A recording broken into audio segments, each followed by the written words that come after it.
Nepal's president confers Nepali Army's honorary general insignia on Indian Army Chief. Honor marks long-standing Nepal-India military tradition.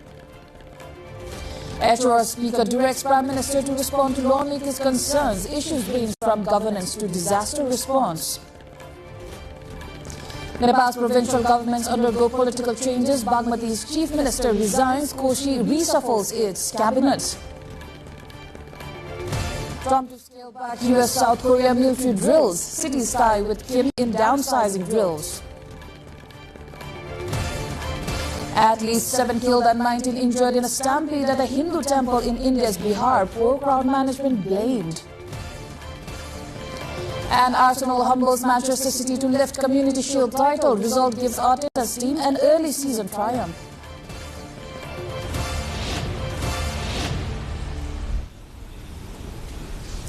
Good evening, I am Ipulagi Singh Lama and this is NTV World Primetime News. We're coming to you live from Kathmandu at 1900 hours Nepal time.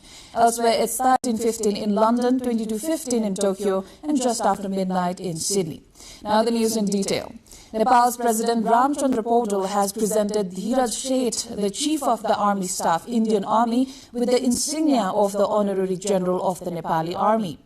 President Paudel presented the insignia of Honorary General of the Nepali Army to Chief of Army Staff Sheth at a special ceremony held at the President's house, Sital Niwas in Kathmandu today. Sheth was given the honor in keeping with the tradition between Nepal and India since 1950 of conferring Honorary General insignia to each other's army chiefs. Indian Army Chief Sheth arrived in Nepal on Sunday for a 3-day visit. Vice President Ramshay Prasad Yadav, Foreign Minister Sisir Khanal, senior officials from the government of Nepal and the Nepali Army, as well as the Indian ambassador to Nepal, were present at the special investiture ceremony. Earlier in the day, Nepali Army Chief of Army Staff General Ashok Raj Sigdel held a meeting with Indian Army Chief General Dhiraj Sheth at the Army headquarters in Kathmandu. It is learned the two discussed matters of mutual interest and bilateral relations between the two countries.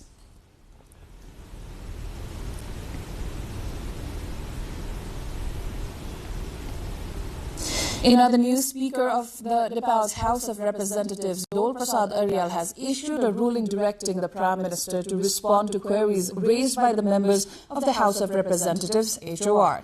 Lawmakers from the opposition parties in the previous meetings had been demanding the Speaker issue a ruling requiring the Prime Minister to respond to their concerns.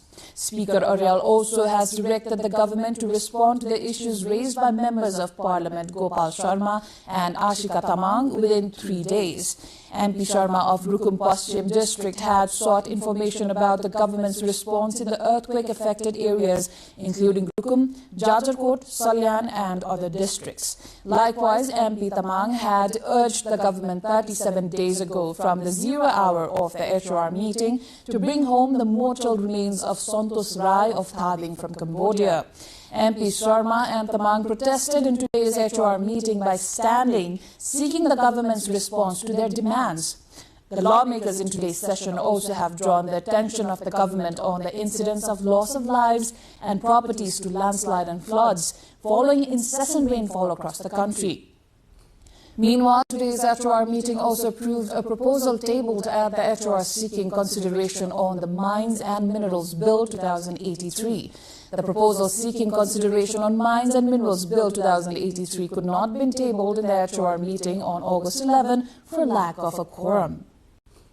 Moving on, National Assembly members have drawn the government's attention to various contemporary issues, including the loss of lives and property in several parts of the country due to the natural disasters. They echoed the need for improved road infrastructure and disaster management and prompt relief for the affected citizens. Meanwhile, Minister for Youth, Labour and Employment Ramji Yadav stated that the incumbent government is working to end the situation in which Nepali youths are compelled to seek employment offshore. Minister Yadav, while responding to the queries raised by lawmakers in today's meeting of the National Assembly, reiterated that the government was creating a conducive environment in which youth could go abroad voluntarily and through safe and convenient processes rather than out of compulsion. Yadav informed the lawmakers that the National Employment Policy 2071 PS was under review and preparations were underway to amend the National Employment Act to provide a legal framework for job creations within the country. Now, Chief of Bagmati Province, Deepak Prasad Devkota, has invited members of the Bagmati Province Assembly for a submission of claims for the appointment of the next Chief Minister of Bagmati. The claim has to be made by 4 p.m. on Thursday. The call comes following the resignation by Chief Minister Indra Bahadur Bania earlier today. Issuing a statement today, Province Chief Devkota called on the Provincial Assembly members who can secure a majority with the support of 2 or more parties represented in the Provincial Assembly to submit claims for the appointment as Chief Minister. Bania announced his resignation in the Provincial Assembly meeting after it became evident that he could not get the required majority to continue in the post. The Bania-led government had lost a majority after the CPN-UML withdrew its support to the provincial government on July 22nd. Moving on, Lumbini Province's Chief Minister Chet Narayan Acharya secured a vote of confidence today after receiving 45 votes in the 83-member Provincial Assembly. A total of 71 lawmakers participated in the vote, with 26 voting against the confidence motion. The government needed 42 votes to secure a majority. Acharya received support from the CPN-UML, Nepal Communist Party, Janata Samajwadi Party and Rashtriya Jana Morcha. The vote followed a decision by JSP Nepal's provincial parliamentary group to support the UML-led government despite a directive from the party's central leadership to withdraw from the coalition. Without the support of JSP Nepal's 4 lawmakers, Acharya would not have reached the required majority. Koshi Province Chief Minister Hikmat Kumar Karki has reshuffled his cabinet and assigned ministerial portfolios following a 3-point agreement between the CPN-UML and CPN-Maoist Center to jointly run the provincial government. Under the new arrangement, Karki will retain responsibility for the office of the Chief Minister and Council of Minister. Kinulangwa Limbu has been assigned the Ministry of Tourism, Forest and Environment, while Jeevan Acharya will oversee the Ministry of Physical Infrastructure Development. Tilton Pathak has been given responsibility for the Ministry of Water Supply, Irrigation and Energy, and Indramani Parajuli will head the Ministry of Health. The newly appointed ministers took the oath of office and secrecy from Province Chief Parsuram Kapung at a ceremony held at the Province Chief's office. The Maoist Center formally joined the Koshi government today under the agreement, completing the cabinet and strengthening the ruling coalition. Let's take a short break here. We'll be back with more updates.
You're watching NTV World Primetime News. Welcome back. Nepal's government's revenue in the first month of the current fiscal year 2026-27 increased significantly. According to the Financial Comptroller General Office, the government's income in the given period exceeded 93.43 billion Nepali rupees, which is around 10% of 8.24 billion rupees more than that of the corresponding month last fiscal year. The tax revenue amounted to 85.19 billion rupees, while it is 7.3 billion Nepali rupees towards the non-tax revenue.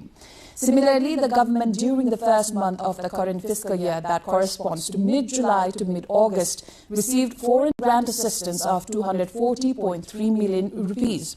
The government in the current fiscal year has set a target of securing an income of 1,642 billion rupees, while the expenditures amounted to 41.88 billion rupees.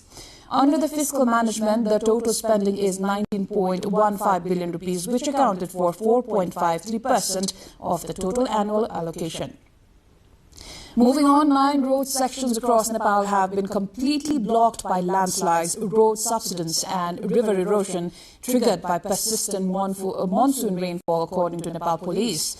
Traffic on the Khurkot Nepal to Katunje Besi Sinduli section of the BP highway has been restricted between 6 p.m. and 4 a.m. because of flood risks. Vehicles can use the route between 4 a.m. and 6 p.m. Traffic on the Kanti Lokpat in Mokwanpur has also been restricted from 5 p.m. to 5 a.m. The Mechi Highway in Ilam has been blocked at Rajduwali in Ilam Municipality 9 after heavy rainfall turned the road muddy.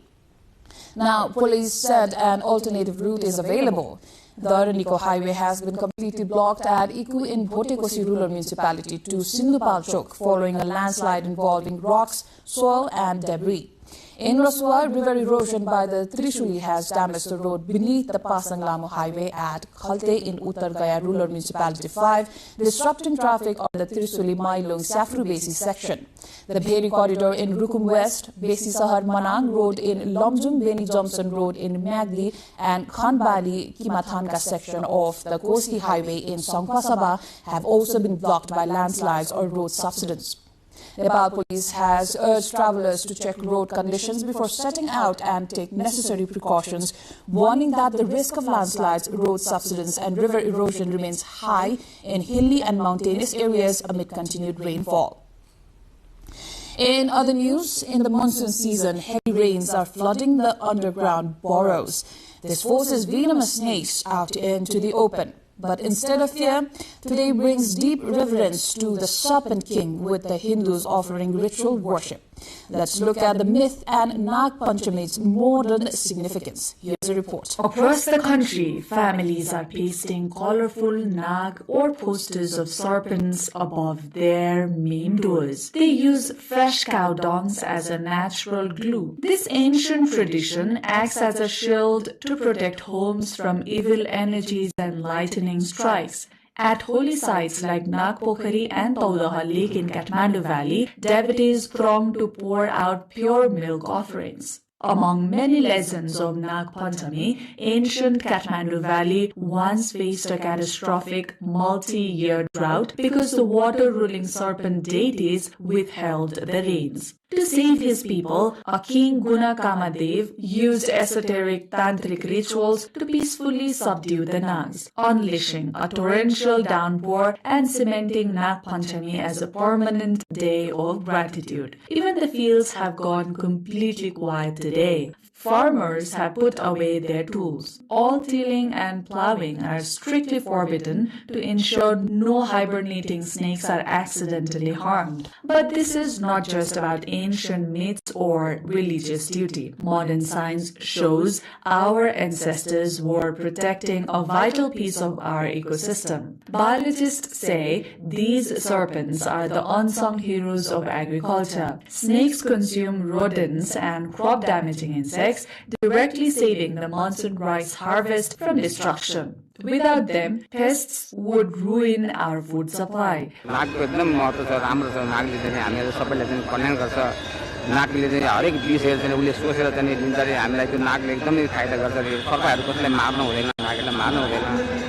Panchami proves that religion and ecology have always walked hand in hand in Nepal in time immemorial. It teaches us to respect wildlife long before modern laws existed.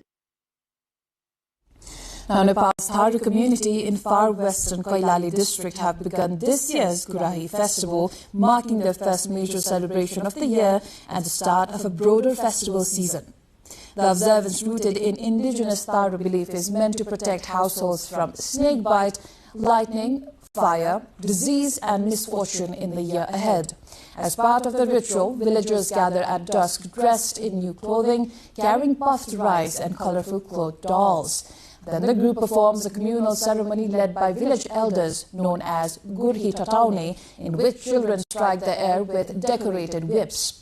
Afterward, families bring the ritual item home, tying cloth strips to their doors and scattering rice on their roofs to ward off illness and hardships. Time again for a breather. We shall see you at the other side with international updates.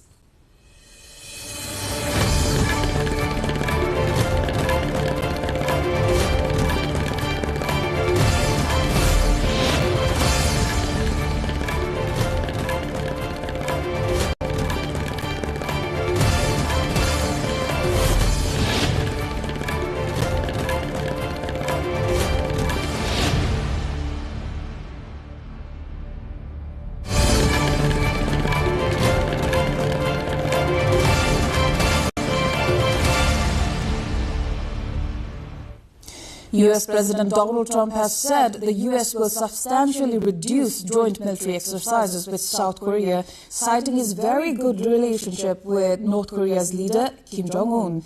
He also noted on Truth Social that South Korea had recently declined to join the U.S. in the denuclearization of Iran. Trump also said that it was too late to cancel, as the U.S. and South Korea were due to start their annual military exercises on Monday. Seoul said it was reviewing Trump's comments, adding it hoped a favorable relationship between Washington and Pyongyang could lead to meaningful talks. Pyongyang has not yet commented. Earlier, South Korea said the drills with the U.S. would proceed as scheduled. It comes after North Korea this month conducted ballistic missile tests banned by the United Nations. Iran's foreign ministry blamed U.S. military operations in the region for pollution in Gulf waters after several oil spills were reported. It also said Iran would presume 3 missing pilots had been taken captive in Qatar, despite Doha's denial, until their fate is clarified. مادامی که وضعیتشون روشن نشده، فرض بر این هست که به اسارت در اومدن، بنابراین ما از همه ظرفیت‌های دو جانبه، چند جانبه و حقوقیمون استفاده خواهیم کرد برای اینکه وضعیت سه خلبانمون روشن. U.S. President Donald Trump's Middle East envoy Jared Kushner is meeting Israeli Prime Minister Benjamin Netanyahu. Kushner arrived in Israel last night after holding talks with Hamas to discuss the implementation of the U.S.-backed Gaza peace plan on Sunday. Last week, Israel rejected Trump's 15-point plan for peace, which also calls for Israeli troops to withdraw and for Gaza to be rebuilt under a new civilian Palestinian administration.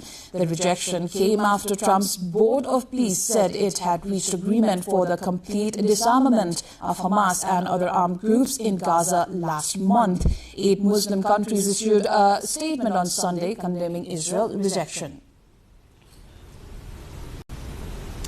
In other news, a stampede at a Hindu temple in India's eastern Bihar state killed at least 7 people and injured 19 others today, according to officials. Deadly stampedes are a common occurrence at big Indian gatherings and religious festivals, mainly due to poor crowd management. The incident occurred at the Ashok temple in Bihar state's Lakhisarai district, where a massive crowd had gathered to pay homage to the Hindu deity Shiva. The Bihar government, meanwhile, has announced an ex gratia payment of $4,184 to the next of kin of each person who died in the incident.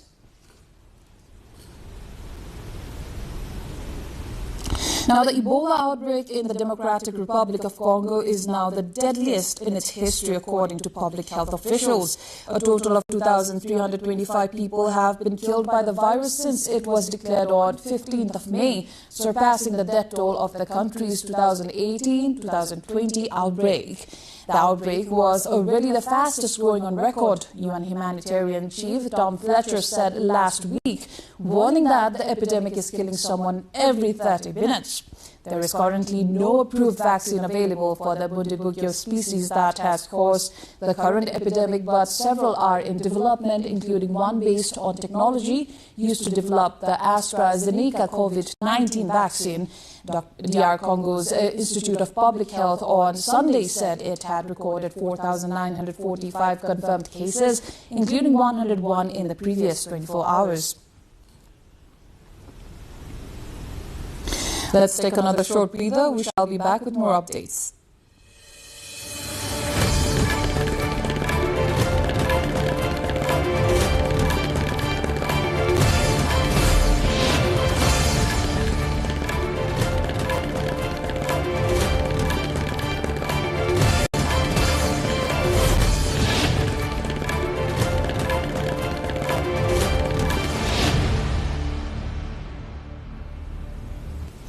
Torrential rains have pummeled South Korea's Gyeongsang province, triggering a landslide that killed one person and wounded two others.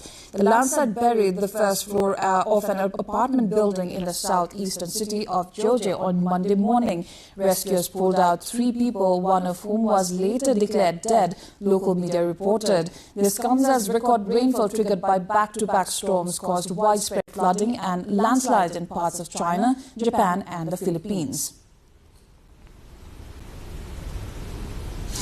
Now, a salt cave in eastern Turkey has attracted nearly 700,000 domestic and international visitors since opening to tourists in 2021, emerging as a growing destination for health tourism. The cave features illuminated walkways, therapy rooms, and designated photography areas, attracting visitors interested in salt cave environments as an alternative setting for respiratory health. With temperatures remaining around 12 degrees Celsius throughout the year, the cave also offers visitors a cool retreat from summer heat. The growing number of visitors has boosted the cave's profile as a tourism attraction in eastern Turkey. Thousands of people gathered in Lithuania to watch corgis compete in a series of races and events. The competition featured several races and activities for the dogs, while owners had the opportunity to socialize and enjoy the event.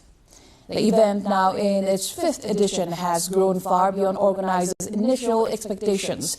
Organizers said the event was initially expected to attract only a small number of people, but has now drawn thousands of spectators. The growing turnout has made the event a popular gathering for corgi owners and enthusiasts in Lithuanian capital.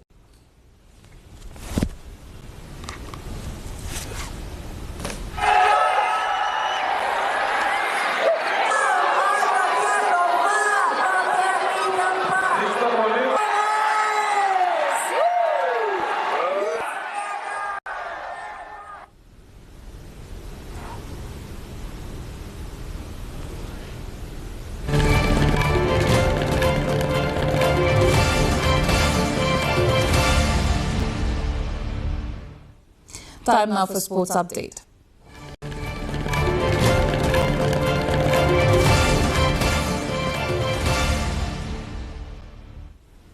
Nepal's Arjun Kulung-Rai has won the men's title, while Monzo Sunwa has clinched women's title at the Backyard Ultra 2026 trial race. Now, the race required competitors to complete a 6.7-kilometer lap within 1 hour. A total of 65 runners from Nepal, France and the United States, along with Denmark, Norway, Switzerland and other countries participated in the event. Now, Arsenal defeated Manchester City 3-0 in the Community Shield on Sunday, giving Mikel Arteta an early season triumph while condemning new City boss Enzo Maresca to defeat in his first game in charge in the traditional curtain raiser to the campaign. With their 4th victory over City in the fixture, Arsenal maintained its 100% win record over the opponents with an emphatic performance at the Principality Stadium, where Riccardo Calafiori, Kai Havertz and Martin Odegaard found the net. Arsenal controlled much of the match and created several chances as City struggled to find a response. Moving on, Cristiano Ronaldo has indicated that the current season could be his final year as a professional footballer, saying he wants to leave a spectacular legacy when he retires. The 41-year-old Portugal captain, who plays for Al Nassr, has a contract with the Saudi Arabian club until June 2027. However, Ronaldo said in an interview published Sunday that this could be his last season in football. The former Manchester United and Real Madrid forward has also begun preparing for life after football. He said he is looking forward to spending more time with his family once his playing career ends.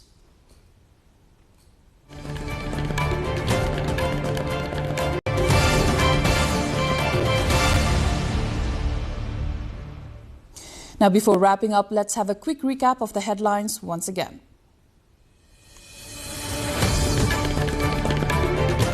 Nepal's president confers Nepali Army's honorary general insignia on Indian Army chief. Honor marks long-standing Nepal-India military tradition. HOR Speaker directs Prime Minister to respond to lawmakers' concerns. Issues range from governance to disaster response. Nepal's provincial governments undergo political changes. Bagmati's chief minister resigns. Kosi reshuffles its cabinet. Trump to scale back U.S.-South Korea military drills. Cities ties with Kim in downsizing drills. At least 7 killed and 19 injured in a stampede at a Hindu temple in India's Bihar. Poor crowd management blamed. And Arsenal humbles Manchester City to lift Community Shield title. Result gives Arteta's team an early season triumph.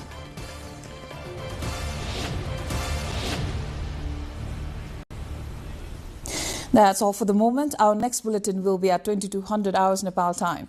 Do join us through our social media and get the latest updates from our official website, nepaltelevision.com. Thank you for staying with us. Have a wonderful evening ahead.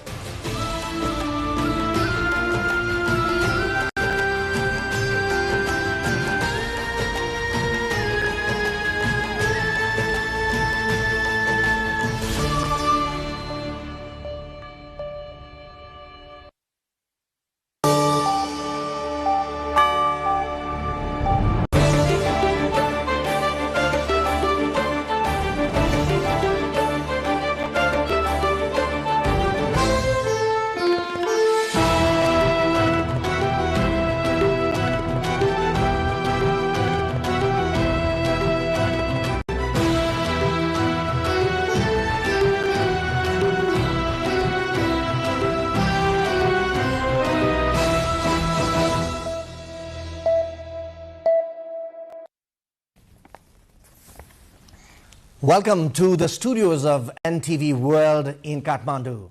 Public Service Broadcasting, PSB Nepal's new initiative to make Nepal more visible and audible to the global audience. Welcome on board.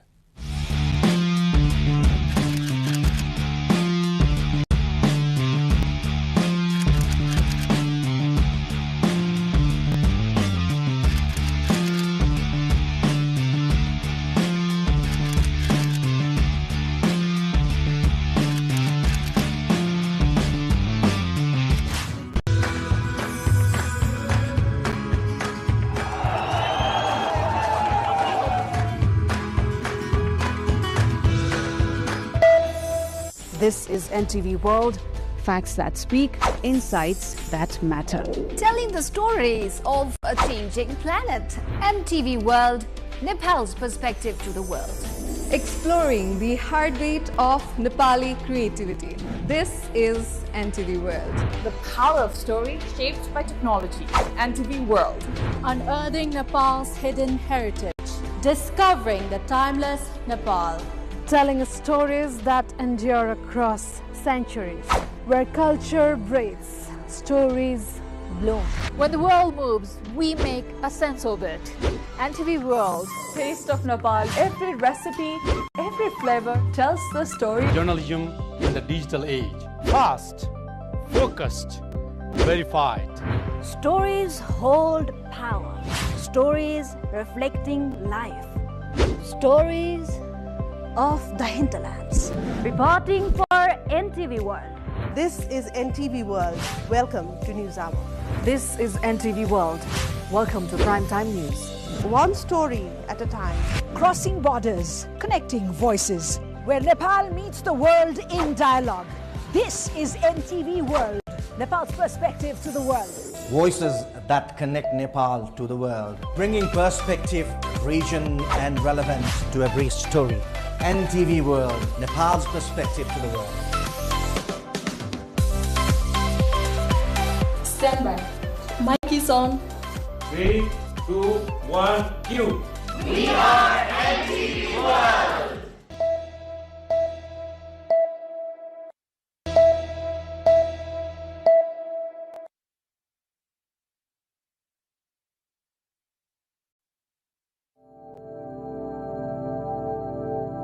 Dai Lake in Karnali province is a geographically remote district, yet rich with untapped potential for tourism. Stepping into Dai Lake, celebrated as a treasure trove of Khas art, culture and heritage, brings a unique sense of joy. Journey begins amid its natural beauty, leading us toward Mahabu Rural Municipality. As we leave the mid-hill highway, the terrain becomes challenging, with hilly, muddy roads demanding patience and skill. Long lines of vehicles crawl carefully along the cliffs, reflecting both the difficulty of the route and the enduring devotion of Mahabu Dham. Many travelers choose to continue on foot, advancing step by step toward their destination. Passing through Channa, Dasarathe, Okharbans, Bhavsaini, Noli and Unipata, pilgrims ascend the slopes toward Lisne before finally reaching Mahabu Patan. Pilgrims from Dai Lake and nearby districts often arrive late at night, having begun their journey the previous day. The path to Mahabu Dham is thrilling, adventurous and breathtaking, made even more dramatic by the steady rain, drifting fog and steep inclines. Yet the journey itself feels uniquely rewarding.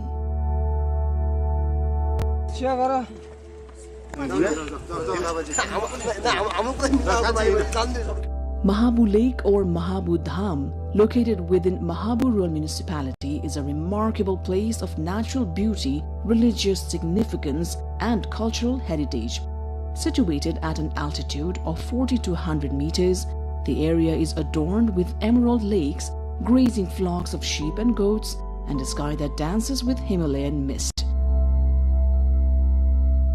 Every year, during Janai Purnima, a grand fair is held here, drawing thousands of devotees from across the region. Mahabu Dham's spiritual importance is deeply rooted in the ancient worship of Lord Shiva, revered here as the origin site.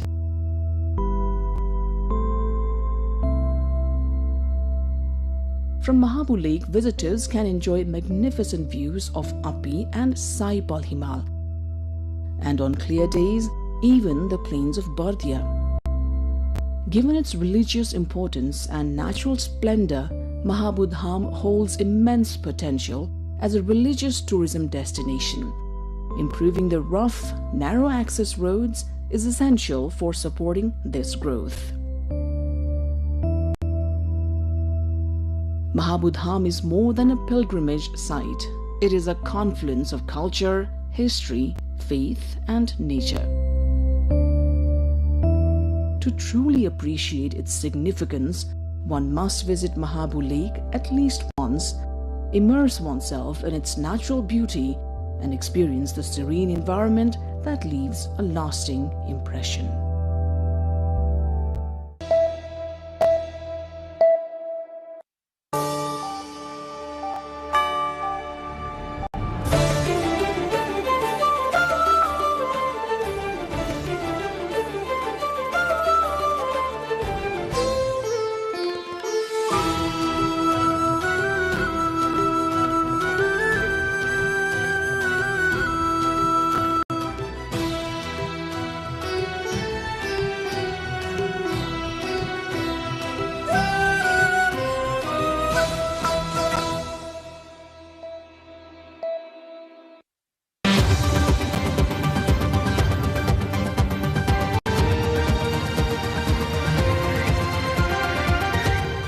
This is The World This Week, your weekly roundup of the latest international events and updates. I am Bhavana Casey, and in this edition, we bring you the week's top headlines from escalating geopolitical tensions, major diplomatic developments, climate concerns, breakthroughs in science and technology, cultural celebrations, and inspiring stories of human feat and resilience. We have all that you need. Tensions between Iran and the United States are escalating, with the strategically vital Strait of Hormuz at the center of growing regional crisis. Tensions between Iran and the United States are escalating, with the strategically vital Strait of Hormuz at the center of a growing regional crisis. Iran has warned that the strait will remain closed until its conditions are met, while the United States has threatened an indefinite naval blockade. The standoff has raised concerns over the movement of oil and other energy supplies through one of the world's most important shipping routes. Gulf countries are bearing the impact of the crisis, with Kuwait facing disruptions to its oil sector and repeated attacks on energy infrastructure. Al-Sabah says the current crisis is placing unprecedented pressure on Kuwait's oil industry, although the scale of destructions remain far below that of the 1990 Iraqi invasion. Without a doubt, this is the toughest and biggest crisis that we have faced in the oil sector in Kuwait since the 1990 invasion by Iraq. Obviously, 1990, the level of destruction was magnitudes higher than where we are now.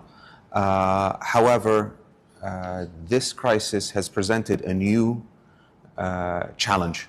The disruption has also raised fears over global energy supplies, as Gulf producers rely heavily on the Strait of Hormuz to transport crude oil and other petroleum products to international markets. With no immediate resolution in sight, uncertainty over the future of the Strait of Hormuz continues to weigh on both regional security and global energy markets. And while tensions remain high in the region, efforts to end the conflict in Gaza have also hit another roadblock as Israel rejected a US-backed 15-point plan. Israeli Prime Minister Benjamin Netanyahu has rejected US President Donald Trump's 15-point plan for Gaza, stating that no military pullout will happen until Hamas is genuinely disarmed. Trump's Board of Peace said last month that it had reached an agreement for the complete disarmament of Hamas and other armed groups in Gaza.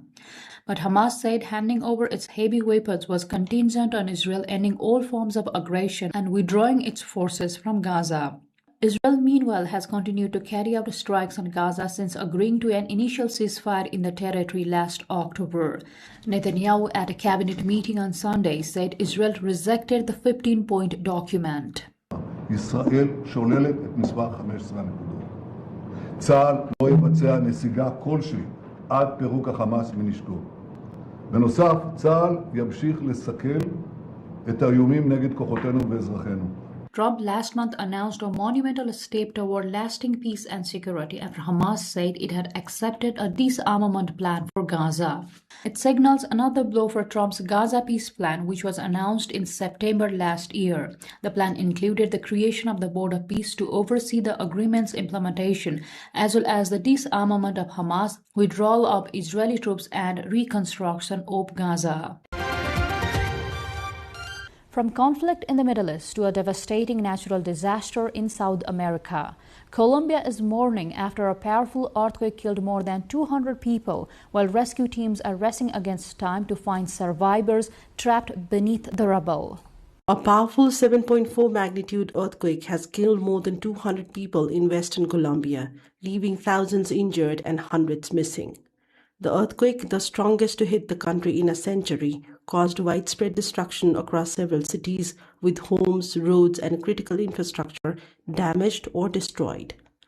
Rescue teams are racing against time to reach people trapped beneath collapsed buildings using search dogs, heavy machinery, and specialized equipment to clear the rubble. Hospitals in some of the worst-hit areas are under severe pressure as they treat a large number of injured people and displaced residents. Authorities have declared a state of emergency and launched a major rescue and relief operation, while international assistance is being deployed to support affected communities.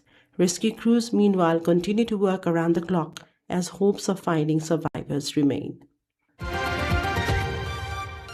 Europe is battling another spell of extreme heat, with temperatures soaring across several countries, wildfires spreading in parts of the continent, and unusually warm seas adding to concerns over the region's changing climate. Europe is battling another severe heat wave, with soaring temperatures and prolonged dry conditions fueling wildfires across parts of the continent. Western Europe has recorded its hottest ever June and July, while the United Kingdom is bracing for its fifth heat wave of the year, putting further pressure on water supplies and increasing drought risks. The extreme heat comes as the world's oceans recorded their hottest ever July, with average sea surface temperatures reaching 20.96 degrees Celsius, according to the EU's Copernicus Climate Change Service.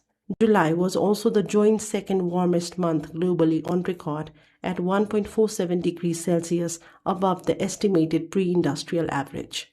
Climate scientists say the combination of rising temperatures, dry conditions, and unusually warm seas is intensifying concerns over the accelerating impacts of climate change. Several European countries are also facing heightened wildfire risks, with firefighters battling blazes amid hot, dry, and windy conditions. The prolonged heat is also putting pressure on agriculture, energy demand, and public health, with authorities urging people to take precautions. Forecasters warn that persistent heat and dry conditions could further worsen water shortages and increase the risk of drought across vulnerable parts of Europe. From the operating theatre to artificial intelligence, robotic technology is transforming how the surgeons work as UK hospitals move towards the wider use of advanced robotic-assisted surgery.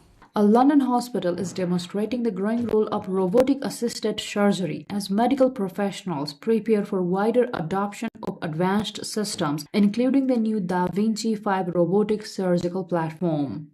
Surgeon Sasa Stamenikovic told visiting doctors that younger surgeons often adapt more quickly to robotic procedures with skills developed through activities such as gaming and music, potentially helping shape the surgeons of the future. He said robotic training is becoming an increasingly important part of modern surgical practice. There is a difference between standard keyhole surgery and robotic surgery. You have two hands which you're operating with bimanually always. And that's how the original open surgery used to be. Keyhole surgery kind of compromised that a bit, and robotic surgery has brought you back to what surgeons wanted to do, which was to have an art form, able to create something with their hands, and not to have the compromise of stiff and difficult instrumentation. The UK government has set a target for robotic assistants to be used in 9 out of 10 keyhole surgeries in England by 2035 as part of efforts to improve surgical outcomes and expand access to advanced medical technology. Ali Ansaripur, a senior cardiothoracic trainee completing a robotic fellowship, said robotic surgery could provide major benefits for patients, including shorter hospital stays, reduced pain and faster recovery times, with many patients able to return home within 1 or 2 days. The benefits are shorter length of stay, less pain for the patient going home day 1, day 2, making sure they're comfortable, less pain, less need for analgesia after the operation. And this is clear, so if you get to see the patient later today, you will see him walking around the ward, and that is a real example of what happens to every single patient we treat today. 76-year-old Ian MacLeod became the first patient in Britain to undergo lung cancer surgery using the new Da Vinci 5 robotic system. He said he experienced a quick recovery with only a small wound on his back from the surgical drain after the procedure. That was extraordinary. In fact, after the operation, I found out quite quickly that I only had 1 stitch in a small wound on my back, and that was where the drain was. As far as walking, I think after I went back to the ward, which was only maybe half an hour after the surgery, I was walking. The case marks a significant milestone in UK's adoption of robotic technology as hospitals continue expanding advanced surgical techniques. From cutting-edge technology in modern operating rooms, we now turn thousands of years back in time as archaeologists in Italy uncover a remarkable Roman-era shipwreck off the coast of Sicily. A Roman-era shipwreck dating back to between the 2nd and 1st centuries BC has been discovered off the coast of Sicily near Mazzaro del Vallo. Italy's Carabinieri police released footage showing hundreds of ancient amphorae, mainly of the Dress L1 type, scattered across the seabed along with 2 laid anchor stocks. The wreck lies at the depth of around 46 meters and is believed to offer valuable clues about ancient maritime trade in the Mediterranean. Officials said the site was identified during an underwater survey following a report from a private citizen. Archaeologists are now documenting the remains and working to protect the site from looting and damage. From the depth of the ocean to the skies above Europe, a rare total solar eclipse turned day into darkness, captivating thousands of sky watchers eager to witness one of nature's most spectacular phenomena. A rare total solar eclipse swept across parts of Europe, briefly turning day into darkness and drawing thousands of sky watchers to viewing sites. The eclipse was visible in totality across parts of Russia, Iceland, and Europe, while a partial eclipse could be seen across wider parts of Europe, Canada, the northern United States, and northwest Africa. In the UK, more than 90% of the sun was covered by the moon, including above the historic Stonehenge site. Special viewing glasses were in high demand as people gathered to watch the rare celestial event, with observers in Spain also witnessing the moon pass across the sun and transform the daylight into an unusual twilight. The event created a dramatic drop in daylight and temperatures in the areas along the eclipse path as the moon briefly blocked the sunlight.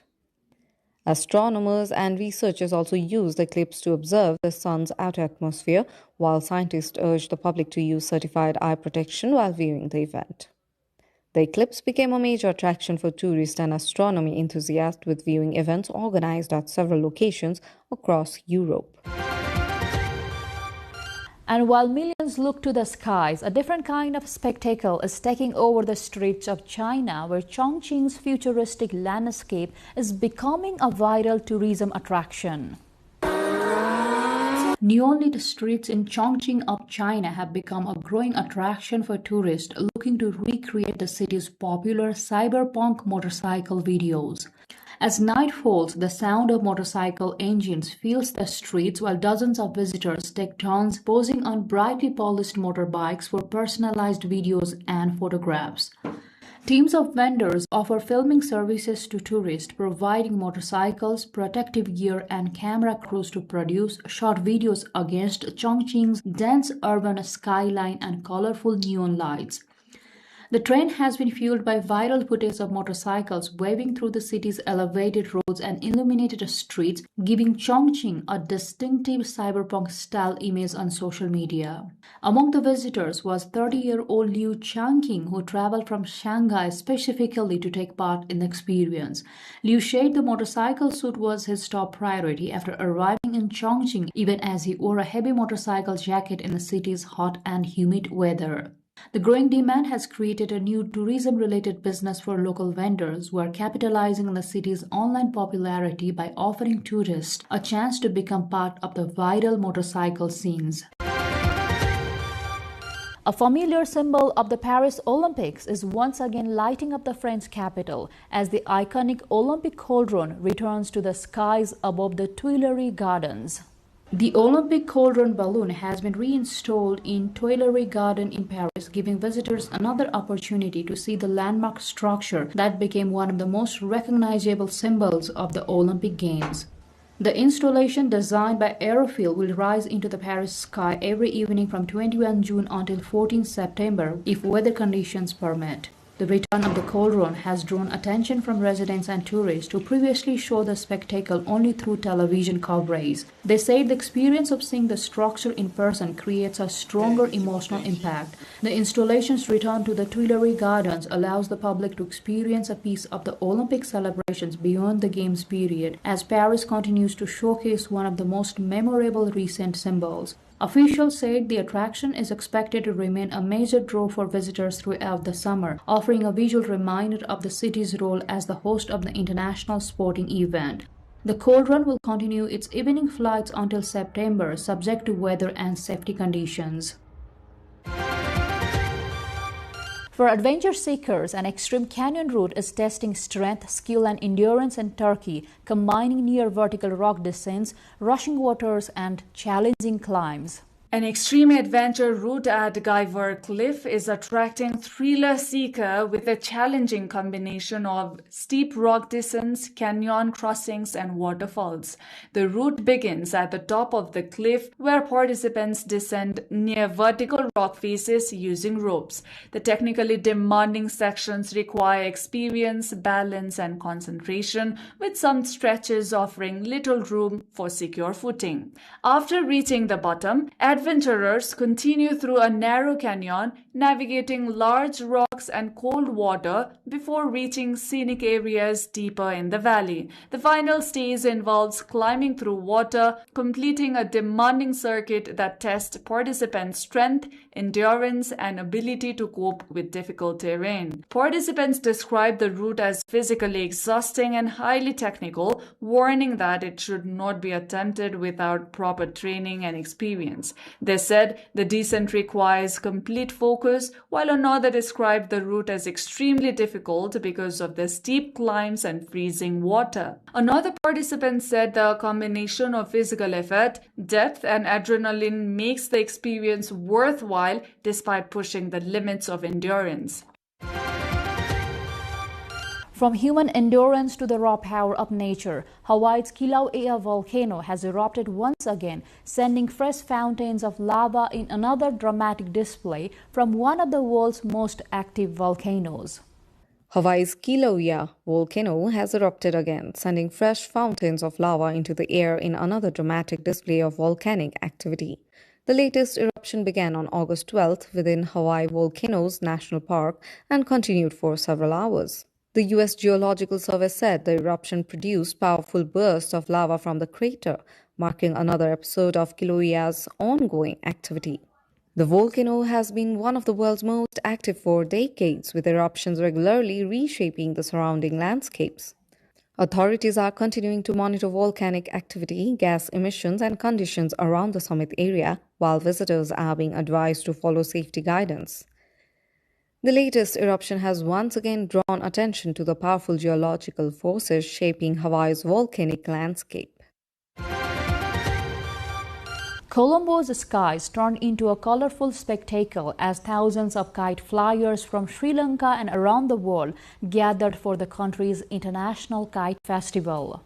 Hundreds of colorful kites filled the skies over Colombo as Sri Lanka hosted its International Kite Festival, bringing together more than 1,500 local kite flyers and 80 international enthusiasts from 30 countries. The festival transformed the city's skyline into a display of colorful and creatively designed kites, attracting participants and spectators from across Sri Lanka and abroad. International kite flyers showcased different designs and flying techniques, while local participants joined the event to celebrate the traditional and recreational side of kite flying. Organizers said the festival is aimed at strengthening cultural exchange and promoting Sri Lanka as a vibrant tourism destination. The event also provided an opportunity for international visitors to experience Sri Lankan culture while highlighting the country's potential as a destination for tourism, recreation, and large-scale cultural events. And finally, in Hanoi, one of ballet's most celebrated classics is bringing generations together as young and experienced dancers take the stage in a fresh interpretation of Tchaikovsky's Swan Lake.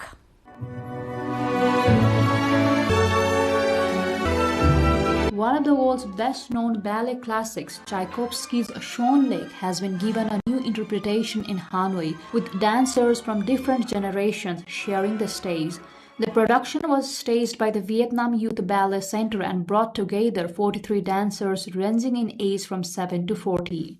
The performance retained the core story and the spirit of the classic work while introducing a more contemporary approach to choreography, movement, and stage presentation. Program director and artist Dam Han Jiang said the production aimed to present Swan Lake in a brighter and more modern style while allowing dancers of different ages to contribute their own energy and emotion. The cast included experienced performers alongside youth dancers with roles requiring technical precision, physical strength, and strong dramatic expression. Dancers also faced different technical challenges while preparing for the production, including demanding movements and contrasting roles such as the gentle white swan and more intense black swan.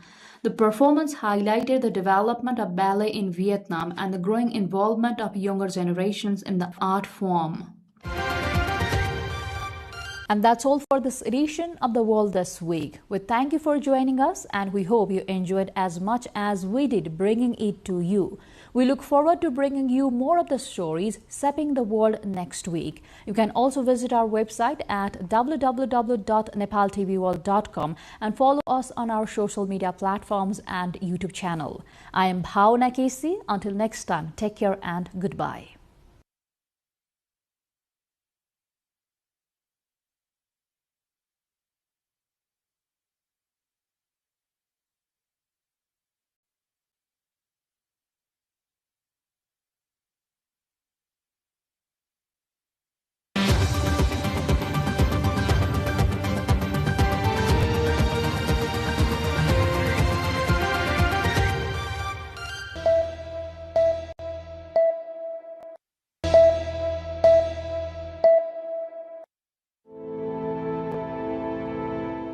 Among Nepal's many glacial lakes, some are at serious risk of bursting.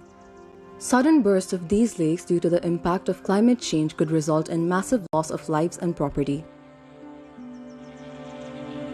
This issue has already been discussed widely in the international community. Nepal itself has been drawing attention to the condition of these lakes and the harm they could cause.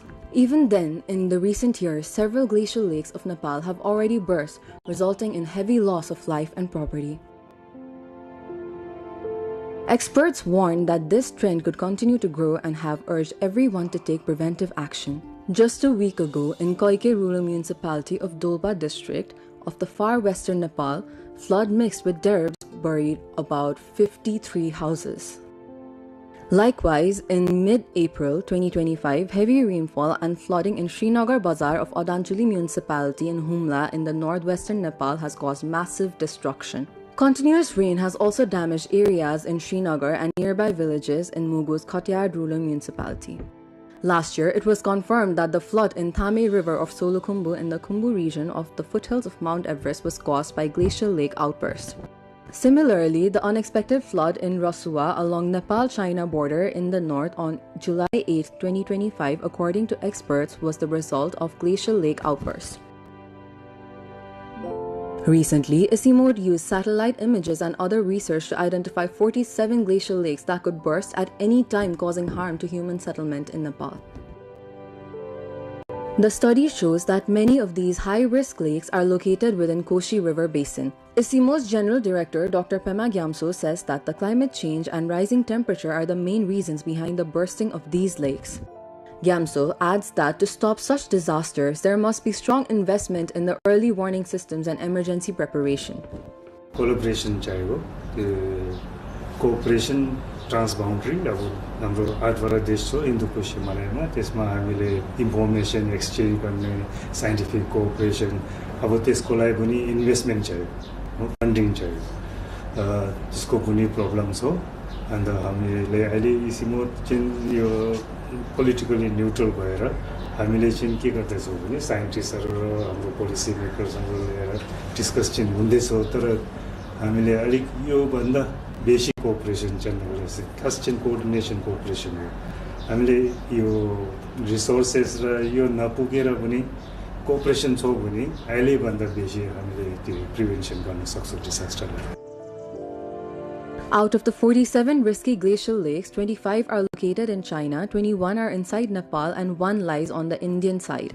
Even if the lakes in China and India burst, the damage would still reach Nepal's settlement downstream.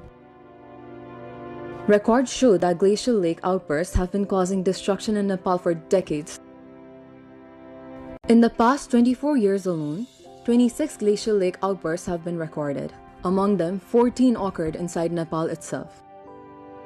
Research shows that Lower Boran Lake is one of the lakes posing highest risk that could affect the nearby settlements. Similarly, Chamlang, Inja, Lumding, and Tulangi glacial lakes are also at high risk. If large amount of stored water releases at once, the resulting flood could be even bigger than the recent ones in Raswa. When heavy snow or ice falls onto the glacial lake, it can displace the water, causing sudden floods downstream. Large blocks of ice or rock sliding onto the lake can push the water out, creating massive flood carrying mud, rocks, and debris. Experts believe that Nepal still needs to do much more to reduce the impact of climate change. They say cooperation in the international community and greater national investment in prevention and protection are both essential.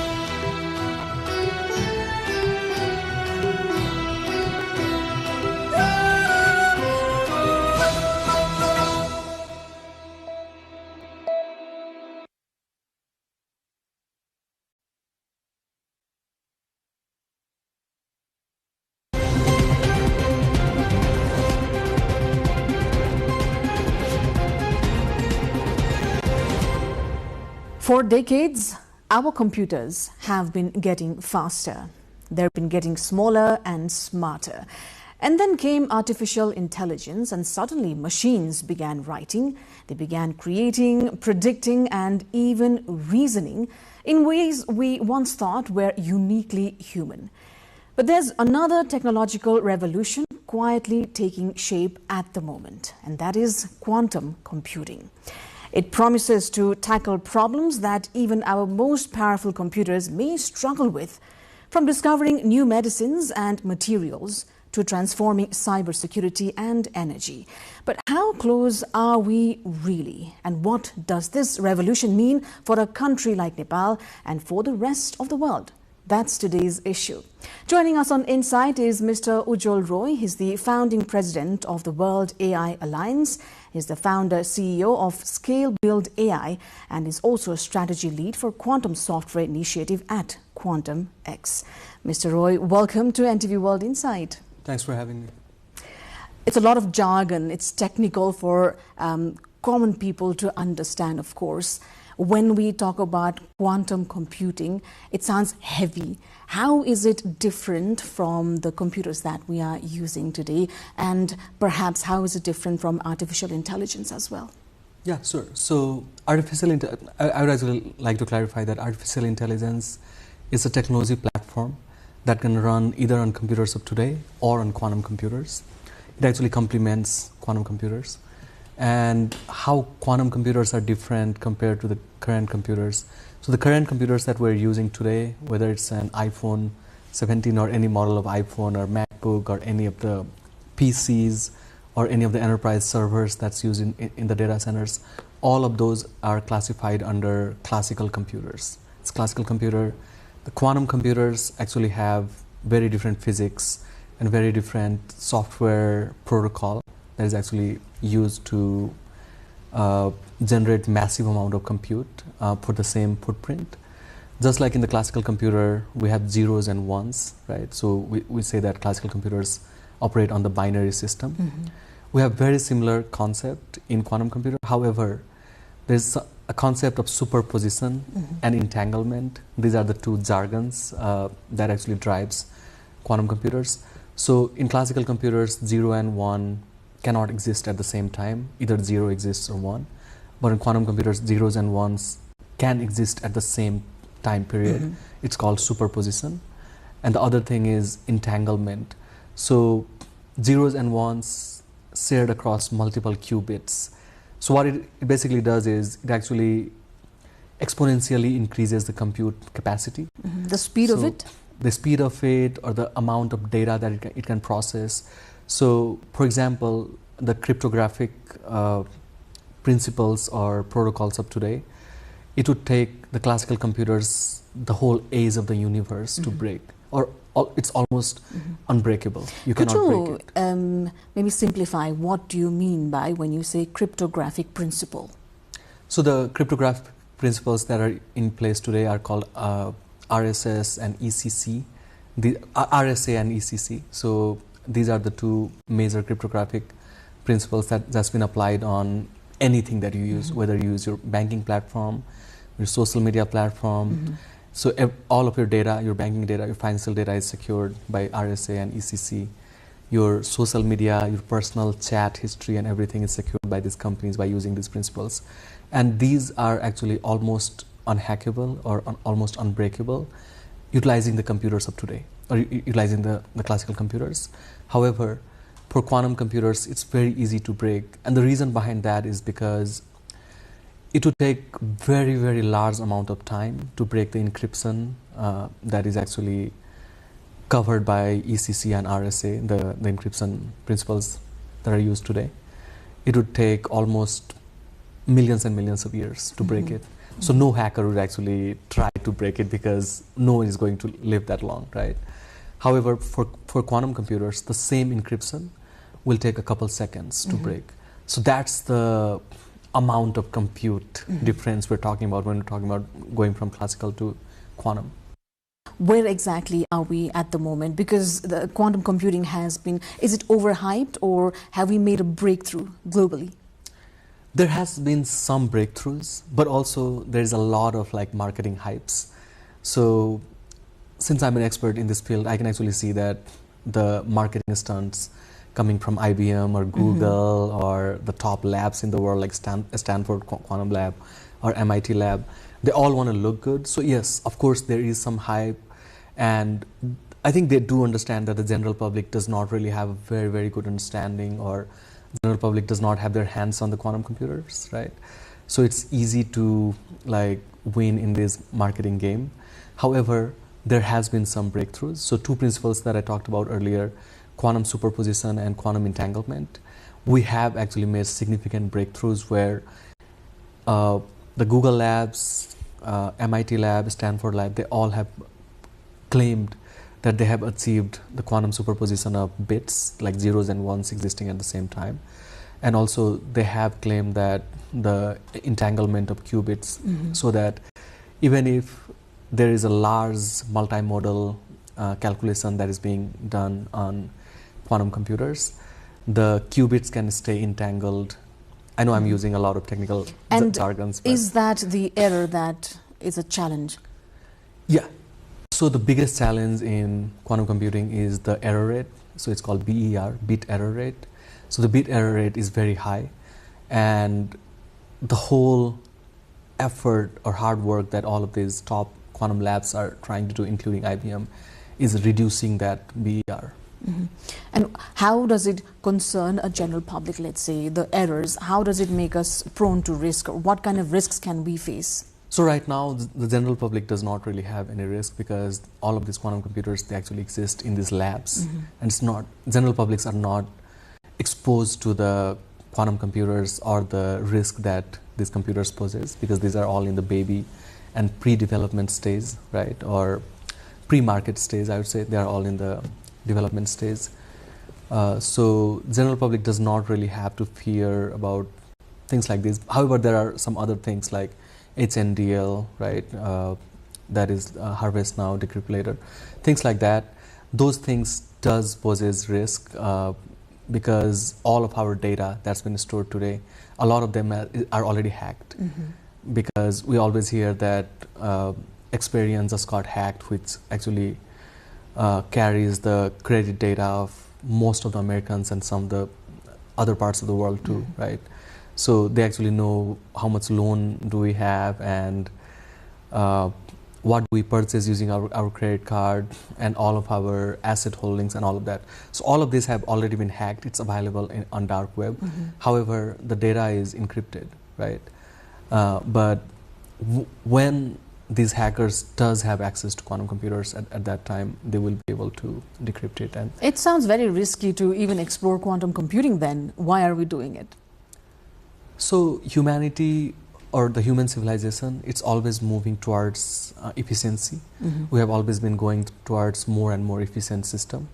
I think the first technology that we discovered was how to control fire and use fire to cook, or like use in industries to manufacture things, right? And then after that we got electricity, right? And then we got telecommunication and internet, and now AI, personal computing software, all of that was in between. So we have always been going towards more and more efficient system, and quantum computers are actually very, very highly efficient system, much more efficient to the classical computers that we use today. So definitely that's the direction of the civilization we're headed towards. And which sectors do you think would be most advantaged by this technology? So the top sectors would be the drug discovery. So if we're talking about the most advanced software in perspective of where it will be helping general public, right? So we'll actually see faster and faster drug discovery. It would not take us years and years to discover new drugs. Drugs for the rare diseases that most of the big pharma companies do not even invest in, because it's a rare disease, so very few people has it. So it does not make economic sense. Like cost of R&D would be way higher than the ROI, right? So things like those, we'll actually see like much faster drug discovery. We'll see drugs for rare diseases coming out very fast, because quantum computers would actually help us understand how the protein in our body folds. Whenever there's an injection of a new kind of drug in our body, whether it's an oral injection or it's a syringe injection, so it can actually simulate it very fast in maybe days to weeks. However, the current classical computers would take ages, like millions of years, to actually just find out how one protein in our body actually folds completely. So that's a leap in health and pharmaceutical sector. Yeah. But there will be like other sectors too, right? Like financial modelings. So we'll actually be able to invest better. We'll actually be able to know where to invest, what sector will do better. So like predicting the future would be a little bit, or like would be much better than how we are predicting the future with the classical computers. Also in the logistics, right? Like we'll be able to find the easier and faster routes that will save the price of or the cost of logistics. So logistics will become really cheap. Space exploration, right? That will actually become faster. New physics and mathematics discovery, or we call it new science discovery, we'll actually be able to find new formulas or new physics principles or new technologies much faster than how long it is taking us today.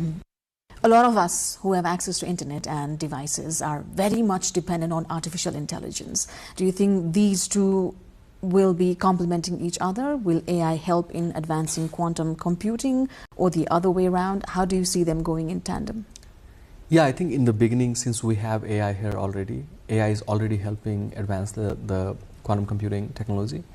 However, I think AI and quantum computer hardware together, it's kind of like a match made in heaven. You can actually see much better AI when it runs on the quantum hardware, because AI actually needs speed of execution, or like speed of processing that the quantum computers can provide. So we'll actually go into a very, very different age or very, very different era, where things that we think of today as magic or impossible, might not even exist today, will start existing. Like technologies that we have not even thought of, or technologies that we think cannot really exist, will start existing. So life as we know of today will completely change. You're based in New York, yes, but then you're here in Nepal for a short period of time to launch quantum computing company in here itself. Why did you feel the need, and is it the right time already? And what is the company going to look like? What is it going to do? So I was one of the first guys in Nepal to also start the AI company. So I started Scale Build AI in early 2022 or late 2021 when I registered it, and literally started in 2022. So it was definitely one of the early movers in AI, and have been doing a lot of work in quantum computing since last 4 years. I was working on a product called EntangleX, which is a quantum simulator that we launched a few months ago in US. And why Nepal? Because Nepal has always been on my map, right? Like I am a Nepali, like my mom and dad, they live here. So I come to Nepal a lot. I do work with the government. I have advised them on AI policy over here. So definitely I'm connected to Nepal, and I want Nepal to win. And I believe that among all the many other countries, we should not always be in the mindset, or all of us, like Nepali people, should not be in the mindset that Nepal always has to lose in everything. I think we can win in a few things, right? It's not set in stone that we always have to be a poor country. I think we can be one of the prosperous countries too. And there are many examples in the world. So I think technologies like AI and quantum computing, it can really make our country prosperous. And my dream is to see Nepal as a rich country or a prosperous country during my lifetime. So I'm just doing my part. But there's also a resource factor involved, right? So there's probably a software aspect and then the hardware aspect, which is resource intensive, I understand. How do you think Nepal is prepared to explore quantum computing? So Nepal is definitely not prepared to explore the hardware side of the quantum computing. I think we are several years behind, and there is no initiative from government or any private sector whatsoever to actually advance the research in quantum hardware. None of the universities, none of the government bodies, or none of the private companies. Why so? We are actually behind even on AI. We have been behind even in the IT revolution. We have been behind on electricity, right? Like Nepal has 83,000 megawatt theoretical max potential of electricity, but we still have load shedding. We could actually power entire Asia. And why are we behind? Because of the lack of initiatives from the government. If the government does not change, if we don't have like really smart people running the country, if we don't have like highly educated people that have a view, a world view on where everything is, what are the different trends, which are global trends, what are the technological trends, how can we actually generate a lot of capital in the country. If we don't have people like that who is thinking at that angle, then of course we will be behind on everything. So I'm pretty sure that government has not even thought of quantum computing yet. And even in AI and data centers, government has been really, really behind. And even I experienced this personally, that there was a private company from New York, they wanted to come over here, establish large data centers, but the government does not have blueprint on how they could actually work, So they had to go back. And that, what it means for Nepali people is that Nepali people just lost almost 60 to 70,000 crores worth of capital coming into the country, right? So these are the things why we have been behind on everything. It's a lack of policy and the initiatives. Now, walk us through how it's going to look like once your company launches. The software aspect is what you're going to work in, right? So how is it going to look like? How is it going to develop in the next 5 years or 10 years? What is your milestone? Right, so we're trying to develop a simulator that actually works on top of the data center infrastructures. We're targeting the US market in the beginning because US market is actually ready for quantum simulators. And our product EntangleX, what it can do right now is that it can run Monte Carlo simulations, source algorithms. These are like the demand of the industry right now to predict things, like predict the weather, to predict the forex market, crypto market, stock market, things like that. Now there are like an advent of prediction markets in the US, right? Like Calci and Poly markets, things like that. So our services is actually offering the prediction services to the investors of these different categories right now. And the team in Nepal, so we're starting with 20 people in our new office here in Kathmandu. The team in Nepal will be supporting a lot of like administrative work and back office work in the beginning. However, the plan is to grow the team, and then plan is to train them to also be adept with the quantum technology so that they can also participate in the development. Now let's move on to the hardware aspect, which for now is a challenge for Nepal. Yes. What would incorporate a hardware aspect that we cannot attain? The R&D, so all the quantum hardware companies that exists today, whether they exist in China or United States or European Union, they have been working on it since last 20 years. So it didn't just come out of nowhere, right? Like there has been a really like large amount of effort that's been made by the top universities of these countries, and the top companies have been investing hundreds of billions of dollars, if not trillions of dollars in this. So, and we have not done that. I mean, it doesn't mean that we cannot do it. We can start it somewhere, right? So that's why I was like, let me start the first quantum computing company in Nepal, so that it actually, at the very least, it can actually create an education to other people, or it can attract the attention of other people that, hey, like maybe this is something that we need to look into. And if we can allocate some government budget towards just R&D, that would be great, right? If the private sector, there are some companies with a lot of capital in Nepal, right? Like I got to know that there are many, like there's a lot of capital that is just sitting aside and it's not being invested, it's not being used.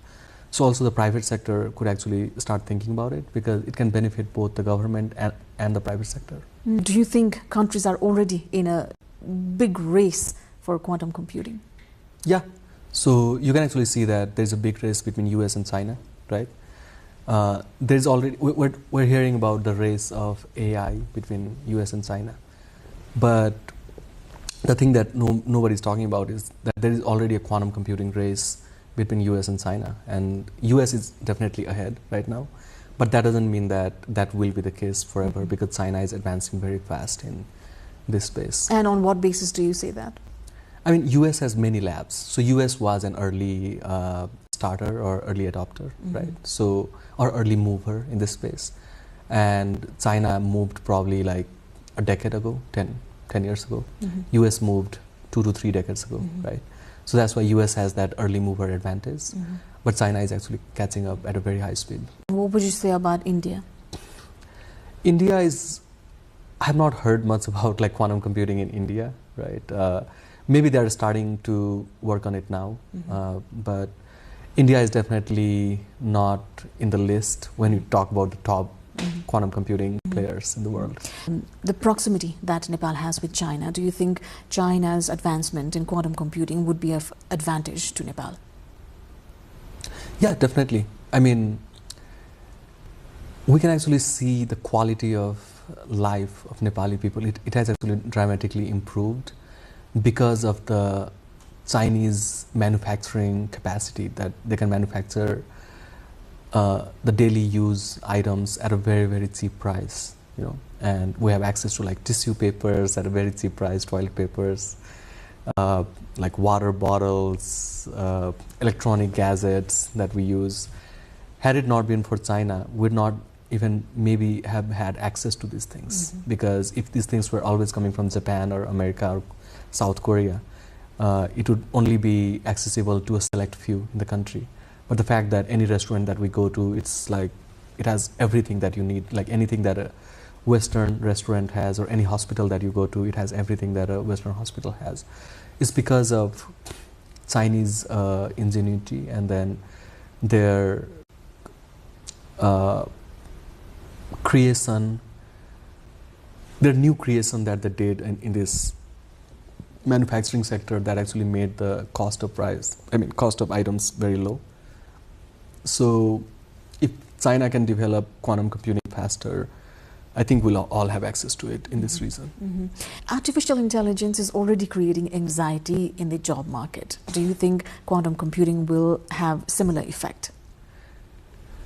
So I'm a believer that artificial intelligence, yes, in the short term, there will be a lot of chaos and there will be a lot of reshuffling in the market, in the job market. However, in the long term, AI will also create a lot of new kinds of jobs that didn't exist before.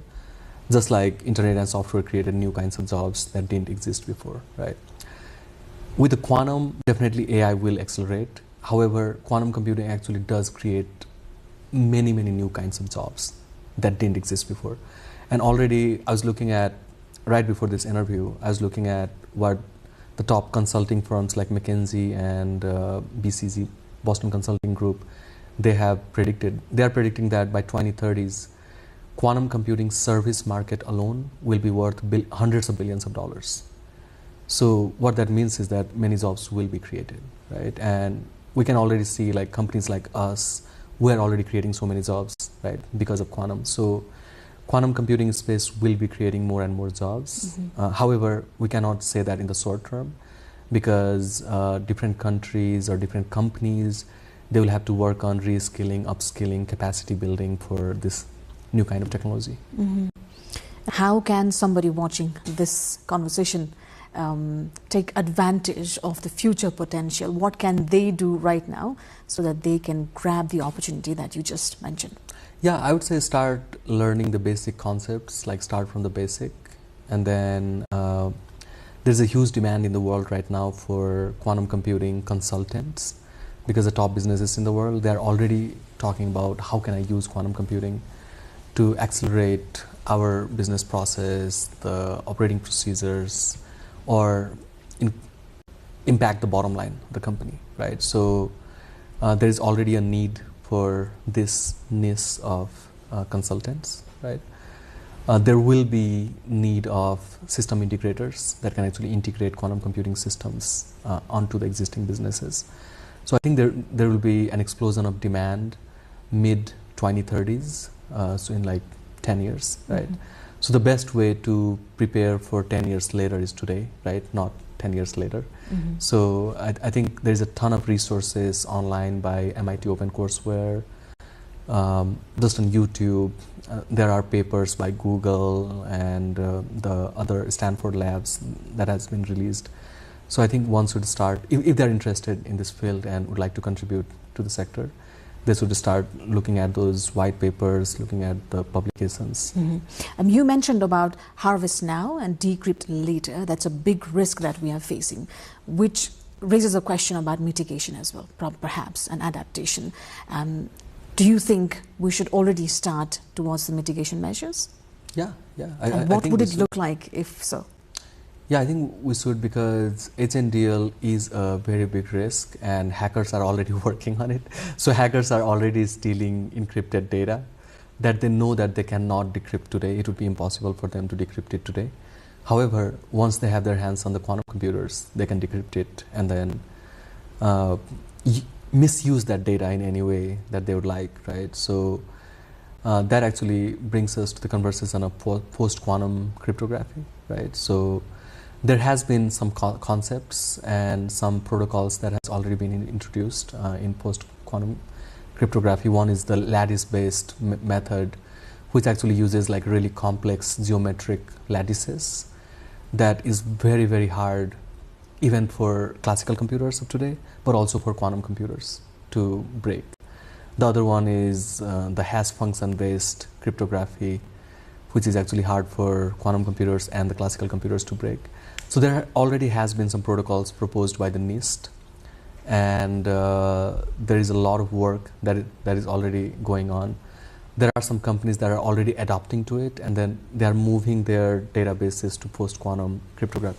However, it's very difficult to do because the cryptographic principles of today that is in place in different servers or data centers, it's actually bolted onto not just software but also hardware, right?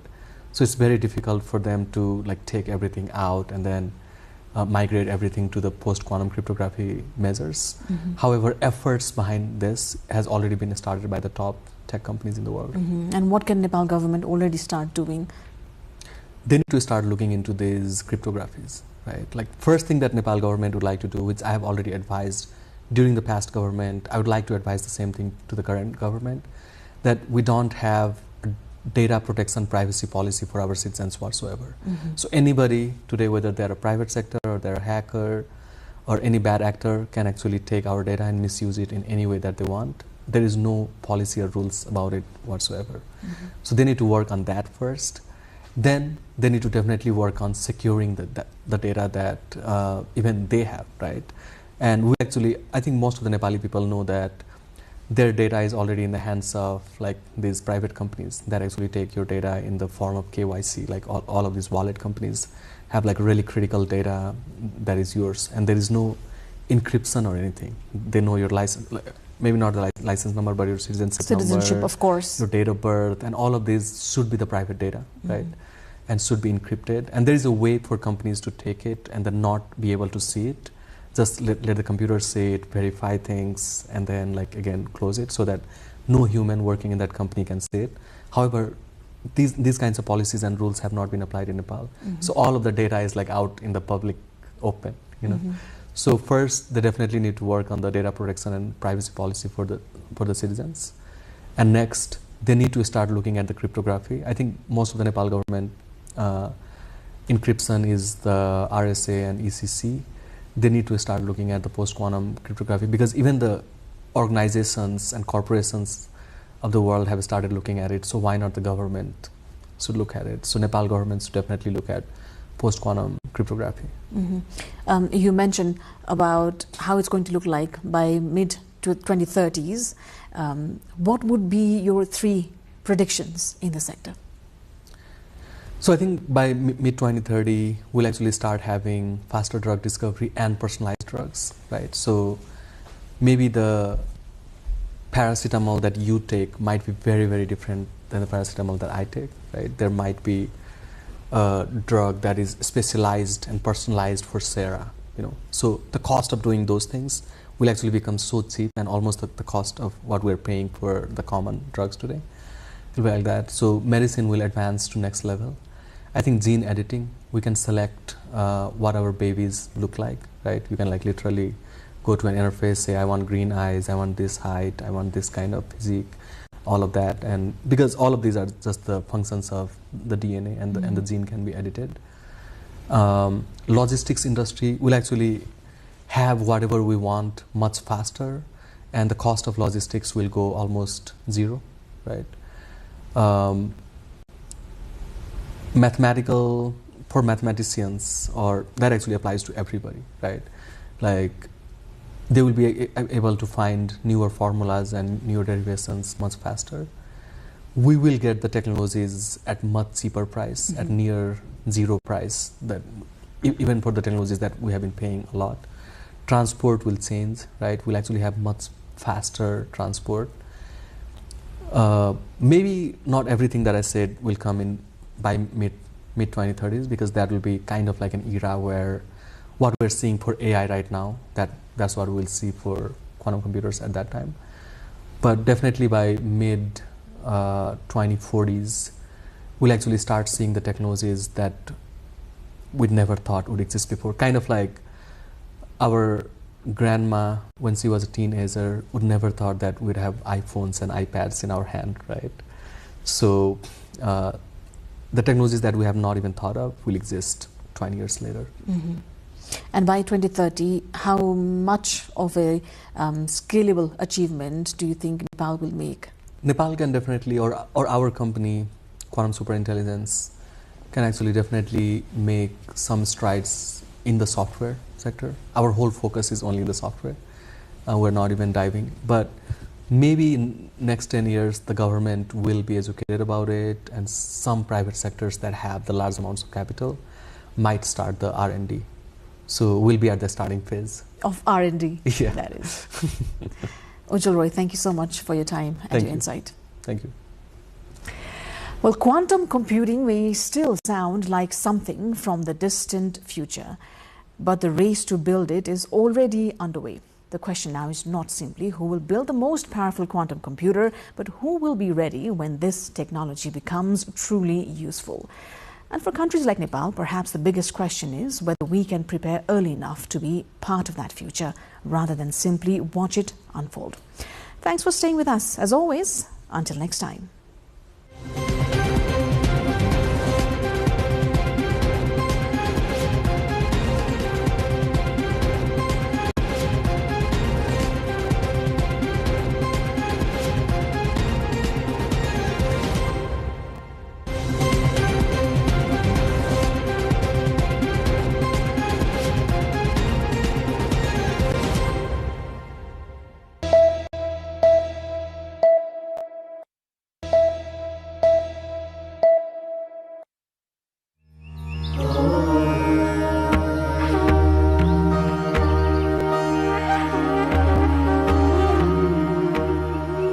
Pashupatinath is located in the eastern part of Kantipur city, approximately 5 kilometers away from Bagmati River.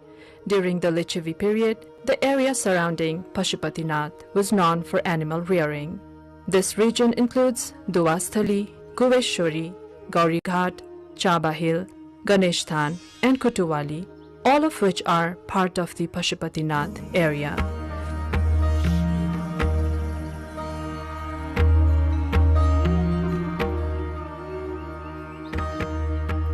In 1979 AD, UNESCO designated Pashupatinath as a World Heritage Site. The blessings of Pashupatinath have been revered since ancient times, indicating the site's significance long before the Lichavi dynasty. The presence of Jyotirlinga, a sacred representation of Lord Shiva, is mentioned in one of the ancient texts, highlighting its historical and religious importance.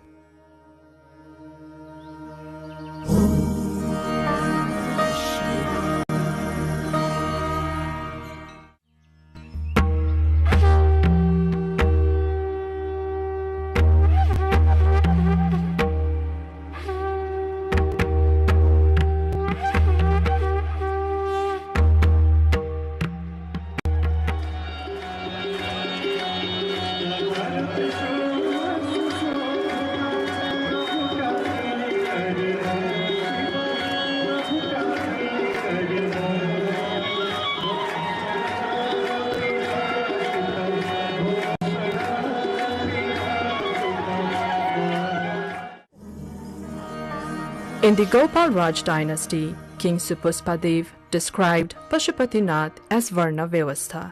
Following Supuspadev, every subsequent king incorporated the name of Pashupatinath within their own names. King Vaskar Dev offered 3 kosh to Pashupatinath, Brishdev presented a Trishul, Dharmadev contributed a Brishjos, and Narendra Dev offered various kosh made from different materials. Finally, Jayadev offered a lotus to Pashupatinath.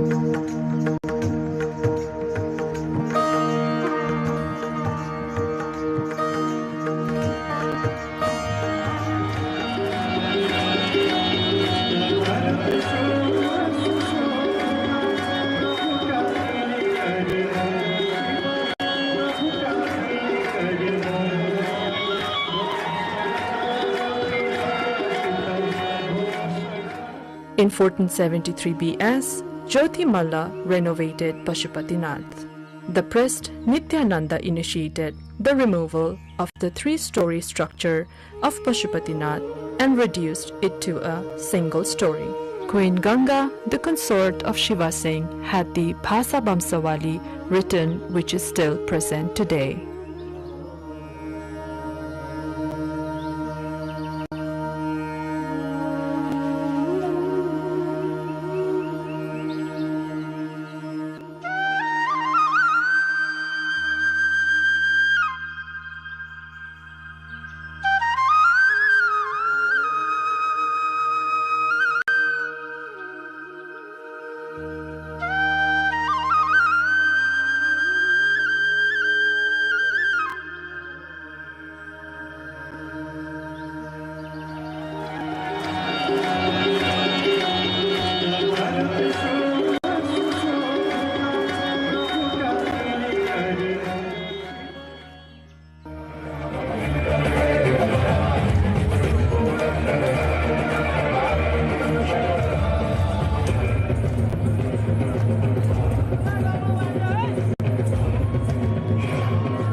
During the Malla dynasty, the offerings made by the kings to Pashupatinath can still be seen today. Among these offerings, Lord Shiva at Pashupatinath received a copper roof and chhadi and kamal. Finally, King Jai Singh presented a gold-made mekhla and a grand jatra was conducted.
The temple's extraordinary design is attributed to the cumulative contributions of successive kings, each leaving their mark by adding distinctive elements to its architecture. This rich history of royal patronage is a primary factor contributing to the exceptional and intricate design of this revered temple.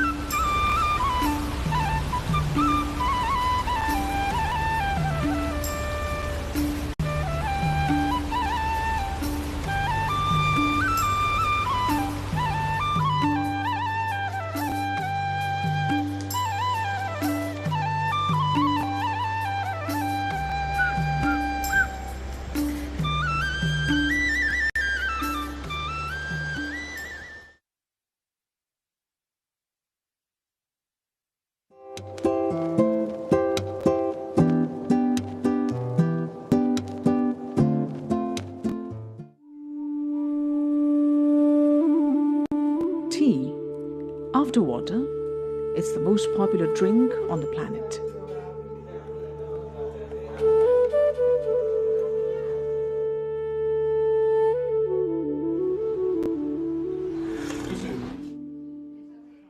But not all tea is created equal. Most of us are used to CTC, crushed tier curl variety. It's a high-volume, mechanized process meant to give you a strong, fast-brewing cup that usually takes milk and sugar. But in eastern Nepal, the cool climate, high altitude and rich soil create a near-perfect home for the Camellia sinensis plant. It grows slowly there, developing incredibly complex aromatic flavors.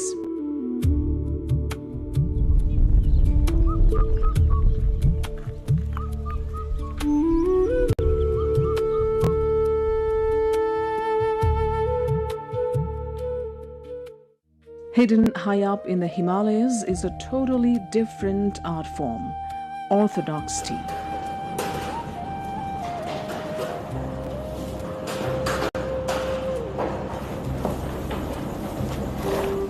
Made the traditional way, it's a real labor of love. The whole leaf is carefully preserved to bring out nuanced flavors that actually reflect the soil and sky where it grew.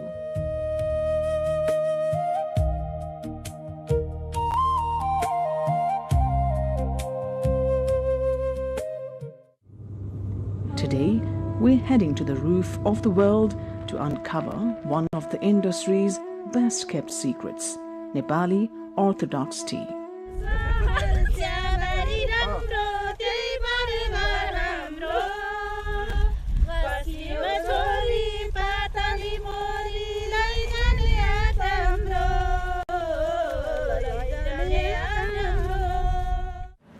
CTC might rule global consumption, but Orthodox tea is the true Himalayan gold.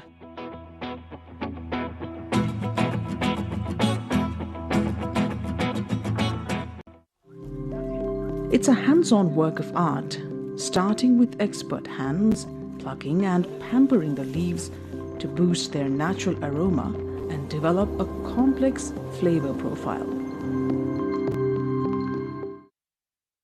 Welcome to Ilam, the tea capital of Nepal.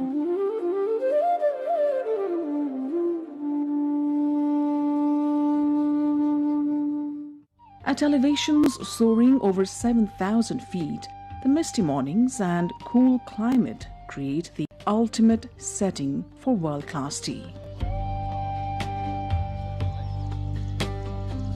What really makes Ilam special, though, is its profound commitment to the earth. A silent revolution of strict organic farming has taken over these hills, completely banishing synthetic fertilizers and pesticides. Farmers rely on natural compost, cow dung, and local pest control methods instead. The result is a pure leaf that sustains both the environment and the health of the people drinking it. Every step, from the plant to your cup, is meticulous. Quality starts right at the branch with an uncompromising standard. Just 2 leaves and a bud.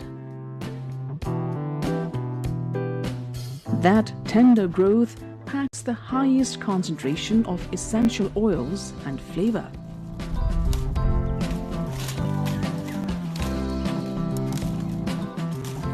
Processing starts with withering, dropping the moisture content by approximately 50 to 70%. This allows the leaf to be carefully rolled without snapping.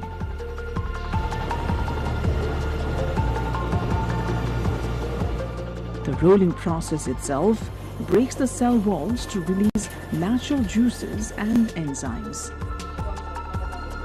If they're making black or oolong teas, the leaves are laid out to oxidize in perfectly controlled temperature and humidity. Finally, firing stops the oxidation process, locking in the flavor profile and dropping the moisture down to around 3%. After that, it's time to grade and pack the finished leaves.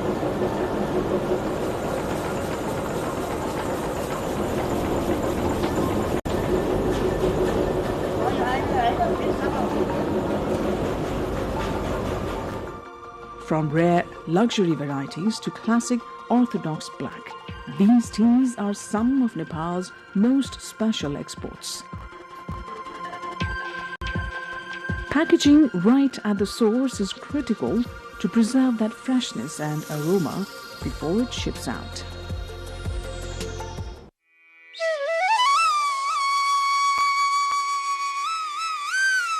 Tea actually changes with the seasons, going through what the industry calls flushes.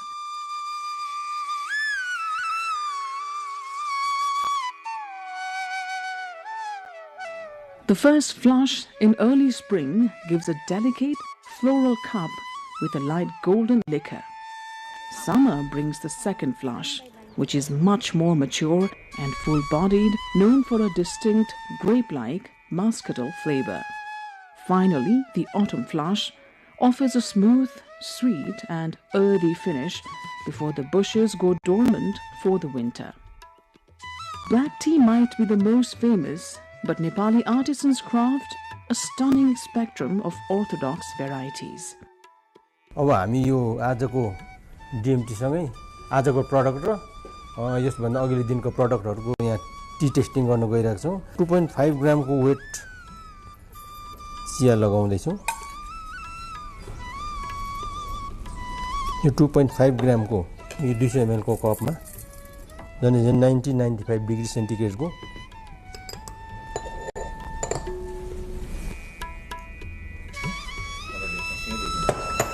यो पनि black tea क्याटेगोरीको तर speciality टीमा आयो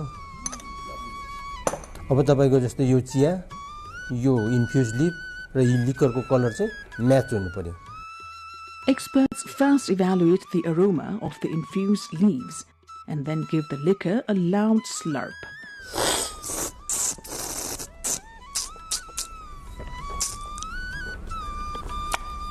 Hidden notes like wild honey, stone fruit and mountain orchids. That's the moment the exceptional quality of high-altitude Nepali tea really shines to a connoisseur's taste. This is one of the most premium and delicate teas Nepal produces. It is minimally processed, just withered and dried to keep those soft floral notes. Unoxidized, fresh and brisk, the leaves are simply steamed or pan-fired for a very vegetal taste. A semi-oxidized option where the delicately twisted leaves brew into a characteristic amber-colored liquor. The fully oxidized variant. From the golden tips right down to the dry black leaf, it's robust, rich, and packed with muscatel flavor. Back in the day, without global reach or access, Nepali orthodox tea was sold off to Indian blenders very cheaply. For decades, this Himalayan gold was blended, relabeled, and totally went unnoticed by the global market. But things shifted in 1993 when the government stepped in with an institutional effort establishing the National Tea and Coffee Development Board. Nepalese tea are grown in the foothills of Himalayas, and they are produced in small and large tea estates. Small tea estates are owned by farmers, small farmers. They are applying code of conduct to produce good quality tea, and the tea are also organic in nature. International market should look Nepalese tea as one of the best tea in the world, which can serve consumers flavor as well as can support consumers' health with its organic values. The scene is completely different now. Nepali producers are marketing directly to global buyers, hitting up international trade shows and using digital marketing to share their farmers' stories straight to the consumer. This direct connection is finally fetching them premium prices. Nepal might hold less than 1% of the global orthodox tea market, but the focus here is strictly on quality, not quantity. It's a true lifeline for thousands of farmers in the eastern hills.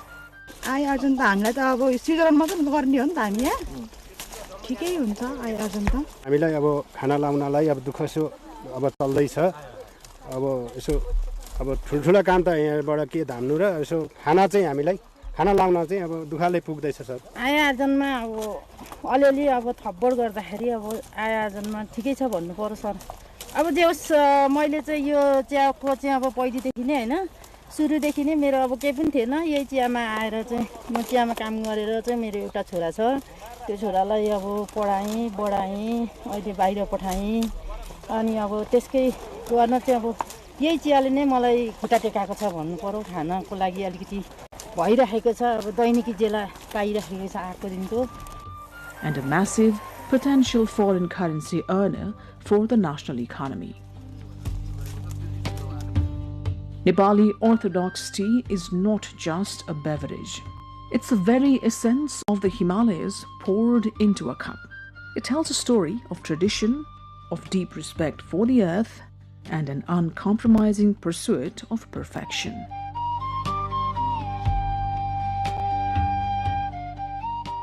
Next time you brew a cup, take a moment. You might just taste the clouds.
Iran's Foreign Minister Abbas Araghchi says Tehran is continuing talks with Oman over shipping routes through the Strait of Hormuz, but warned that reopening the strategic waterway will depend on the United States upholding a memorandum of understanding signed back in June. Araghchi said Iran is seeking assurances that the agreement will be respected before allowing shipping through the Strait of Hormuz to return to normal. The Strait of Hormuz is a critical global trade route, particularly for oil and gas shipments from the Gulf. The negotiations come amid continued uncertainty over access to the waterway, with any prolonged disruption potentially affecting international energy supplies and shipping costs. Earlier, U.S. President Donald Trump said he will soon declare the Strait of Hormuz waterway part of U.S. territory, claiming that Iran was being heavily defeated. After we finish defeating Iran, which is being very badly defeated,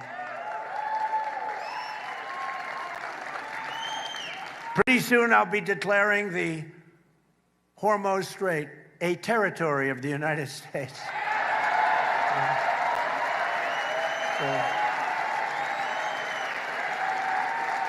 Essentially, that's what it is. We have the blockade. No ships get through unless we want them to. Meanwhile, the USS George Washington has arrived in the Arabian Sea and is expected to relieve the USS Abraham Lincoln amid growing concerns over conditions aboard the U.S. aircraft carrier. The deployment comes as tensions in the Middle East remain high, with the U.S. maintaining a significant naval presence in the region. The George Washington's arrival is expected to provide a transition in carrier operations, while the Lincoln faces reported concerns over conditions affecting personnel on board. The move underscores Washington's continued focus on maintaining naval readiness and operational capability in the region.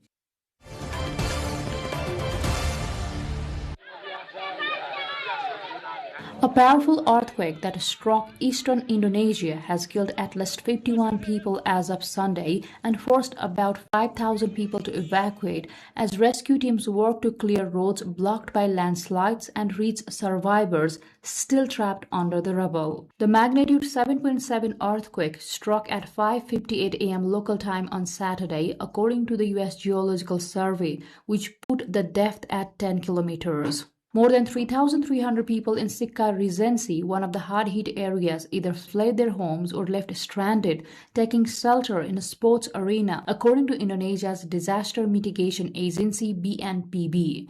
It said 3 helicopters and a rescue vessel have been deployed to support the emergency response in the region, where the scattered geography of small islands makes access difficult.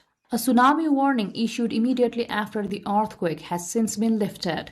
The same stretch of coastline was struck by a similarly powerful earthquake in December 1992, when the quake and the tsunami it triggered killed more than 2,500 people on Flores, Indonesia's geophysics agency said. Indonesia, a nation of some 290 million people spread across roughly 17,000 islands, sits on the Pacific Ring of Fire, making it one of the most vulnerable countries across the world. A Sri Lanka Navy Devora fast attack craft capsized off the coast of Angulana while returning from a routine patrol, prompting a joint search and rescue operation. 11 sailors aboard the vessel were rescued after the boat overturned, while one crew member remains missing. According to the sailors, the vessel was involved in an accident and capsized rapidly. Nearby fishing boats and police officers helped to rescue the 11 personnel from the waters. The rescued sailors were taken to the Navy hospital for medical treatment. Officials said their conditions are not serious. The Sri Lankan Navy, Police and Air Force have deployed personnel and resources to search the surrounding waters for the missing sailor. Authorities have not yet released details about what caused the vessel to capsize, and the search operation remains ongoing.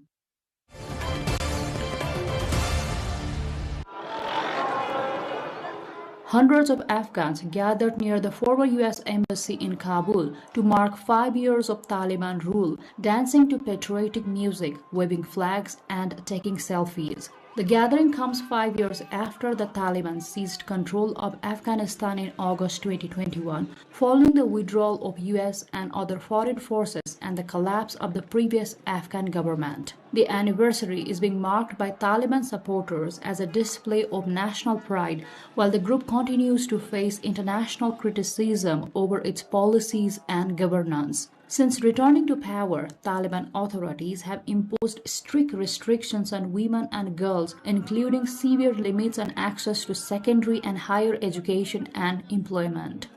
The restrictions have drawn condemnation from the United Nations and human rights organizations, which have repeatedly called on the Taliban to reverse policies that exclude women and girls from public life.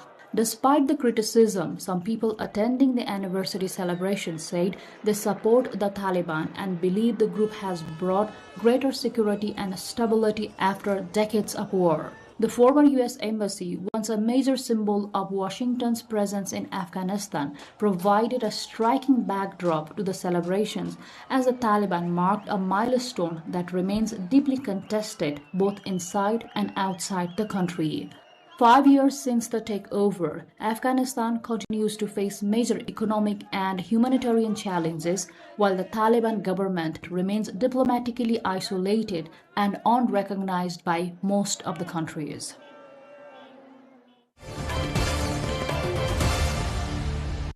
A 70-year-old man in western Turkey has turned discarded walnut shells into miniature works of art, transforming an everyday waste product into detailed handmade figures. Suleiman Yücel began making the creations as a retirement hobby 14 years ago and now produces more than 120 different designs, including people, animals, vehicles, and musical instruments. Yücel also accepts custom orders, creating miniature figures representing professions such as doctors, lawyers, and painters. He displays his creations at a local stall where the intricate pieces attract visitors impressed by the patience and creativity involved. For Yücel, the craft has become more than a pastime, giving discarded walnut shells a new purpose while allowing him to turn his imagination into art. His work shows how simple discarded materials can be transformed into meaningful art through creativity, patience, and skilled craftsmanship.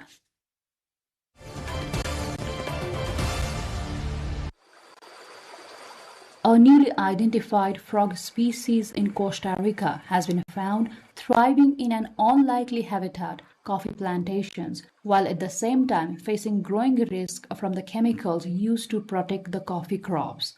The small amphibian, measuring less than 4 centimeters in length, was discovered in Costa Rica's Central Pacific region, an area known for its rich biodiversity and extensive coffee cultivation. Researchers say the frog has adapted well to the vegetation surrounding coffee plantations, where it can be found among leaves and dense undergrowth. Its distinctive appearance makes it relatively easy to identify, with large, irregular dark spots covering its back and striking golden-orange markings on its limbs. But scientists warn that the species' dependence on agricultural landscapes could also expose it to serious environmental threats. Agrochemicals, including pesticides and other crop protection products, are widely used in coffee production and can contaminate soil and water sources that amphibians depend on. Because frogs have highly sensitive skin and are particularly sensitive to the changes in their environment, researchers say exposure to agricultural chemicals could pose a significant health threat to the newly identified species.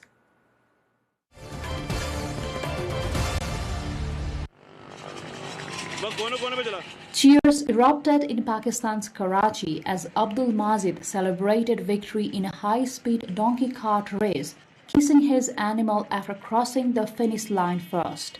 The race, held up to 3 times a year, brings dozens of donkeys onto a 2-kilometer circuit on roads close to traffic. The race, held up to 3 times a year, brings dozens of donkeys onto a 2-kilometer circuit on roads close to the traffic. For owners like Mazid, the event is closely tied to their livelihood and a long-standing relationship with the animals they depend on for work. But the competition has also drawn criticism from animal rights groups who warn that the donkeys could face exhaustion or injury during the competition. Majid rejects concerns that the animals are neglected, saying owners spend much of their time caring for them. The races offer a lively spectacle in the port city, while also highlighting the different balance between traditional livelihoods, entertainment, and animal welfare. It also continues to attract crowds, keeping a distinctive local tradition alive despite growing debate over animal welfare.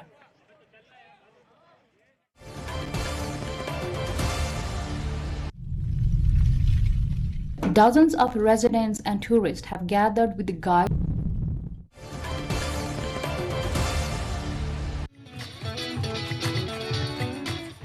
Vietnam's island destination of Phu Quoc has been named among Expedia's Island Hot List 2026, placing it among the global top 10 and making it one of the only 2 Asian destinations on the list.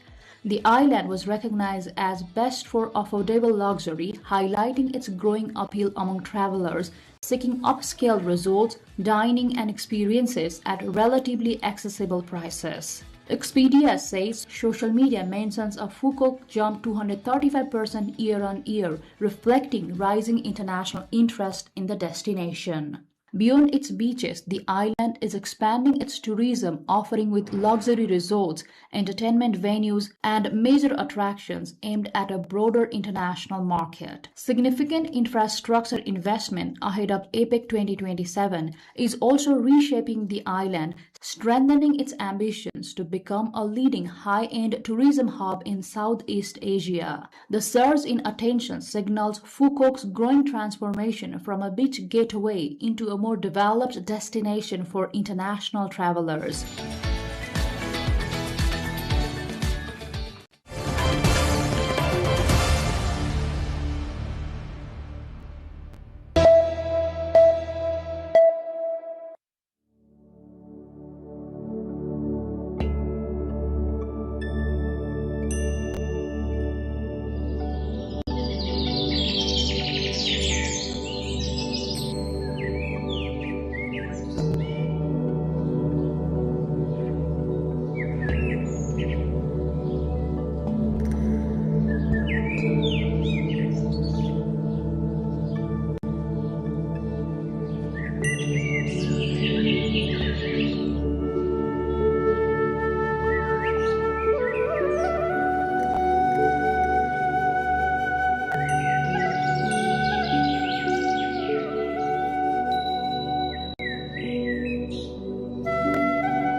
The golden light that starts to glow, the quiet peace that helps you grow. This power comes from deep inside, a rising, never-ending tide.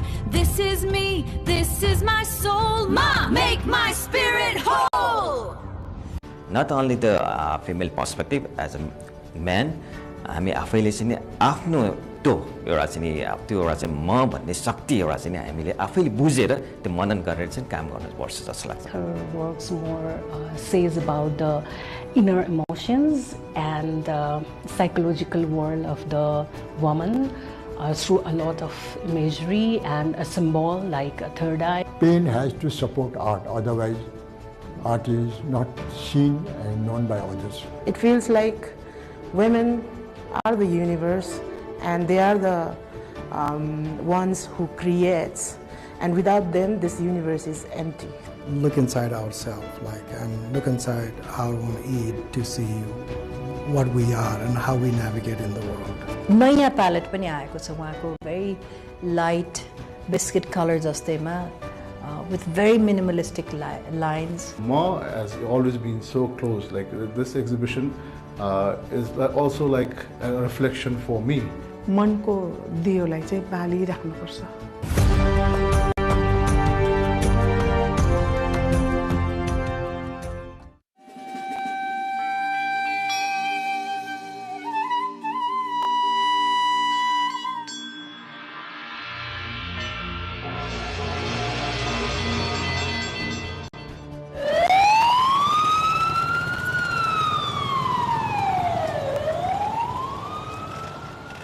Darbar Marg.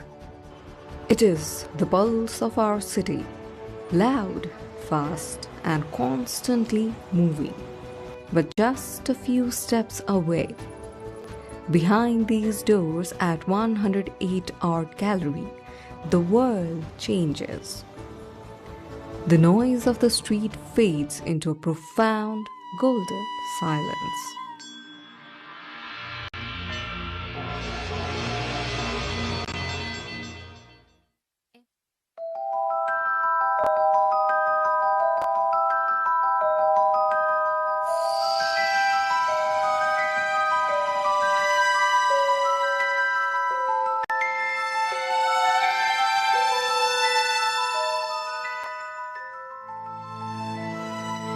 For over 3 decades, Irina Tamrakar has been a defining voice in Nepali contemporary art.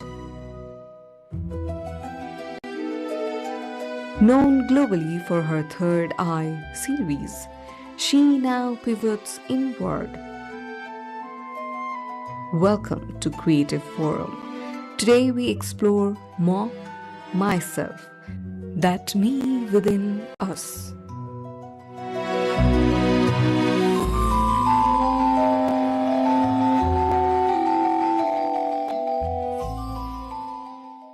Yo solo आउनुभन्दा पहिला म निकै वर्ष चाहिँ धेरै वर्ष third आई सिरिजमा काम गरेको थिएँ। थर्ड आईमा चाहिँ कलरहरू पनि डिफ्रेन्ट थियो, अलिकति पावरमा वुमेन्स पावर भनेर हामी महिलाहरूको पावर, यङ केटीहरूको पावर, त्यो हिसाबले चाहिँ मैले धेरैवटा पावरको हिसाबले चाहिँ शक्ति चाहियो क्या हामी महिलालाई होइन। त्यही हिसाबले शक्तिको आधारमा मैले रातो कलरहरू चाहिँ हामी नेपाली कल्चर हिसाबले पनि शक्ति नै हो, टिकाहरू लाउँछौँ। त्यो कन्सेप्टमा धेरै वर्ष काम गरिसकेपछि तेस्रो नेत्र हामी महिलालाई चाहिन्छ क्या होइन। हामी एवेर हुनुपर्छ, समाजमा हामी फाइट गर्नुपर्छ, समाजमा हामी आफ्नो हिसाबले अघि बढ्न सक्नुपर्छ भन्ने कन्सेप्टले म अघि बढेको थिएँ। मैले त्यो कन्सेप्टमा पेन्टिङ गरेँ। अनि अहिले आएर चाहिँ थर्ड आईभित्र पनि मलाई अब अझ खोजी गर्न मन लाग्यो होइन।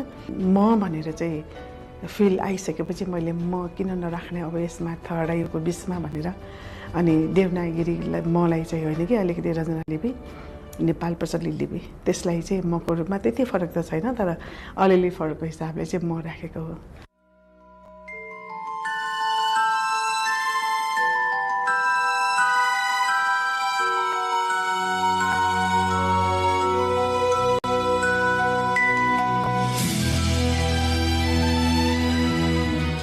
Well, I'm very impressed. That way I'm quite familiar with the art of Irina. She's been long familiar to me as an artist. Now, since she was struggling to establish herself, I knew her.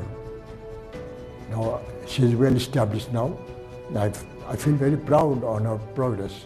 In modern version of art, what is needed to explore, continually explore more and more. It must speak your mind. So that's what she's been doing for a long time. Whereas others do choose different motifs and different kinds of things for their expression, visual expression, show their impulses. But unlike others, Irina has chosen only one particular theme, one motif for a long time. That is a woman face. Maybe she's trying to see herself in a mirror. And this is very unique. Let me tell you very frankly, this is very unique. Now I thought, how could one explore on one particular motif for a long, long time? But she did well. So what we need in art is to continually express, to explore, then and get a diversity out of it. But she did it. And she's genuinely an artist. I feel like when I see the works, I feel like her works more says about the inner emotions and psychological world of the woman through a lot of imagery and a symbol like a third eye, and also through more about her very personal visual language. So I do see these things, and it's more about woman's resilience that I see in her works.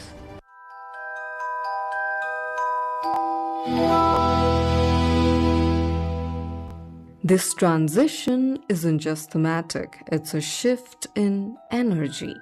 If you dive deeply on her works, you'll notice the dots and the aesthetic parts of her work and the colors she plays with, along with the motifs of women. They all are very attractive. At the same time, she gives the message that women are powerful, women have the courage, women have the strength to do whatever they need to do. And moreover, she focuses on the feminine aspect as a universe. Like if you focus on a painting, there are so many dots, right? So those each, if you stand still and look at her work for some time, you'll feel those dots are the universe. And the female she paints on the canvas, it feels like women are the universe and they are the ones who creates, and without them this universe is empty.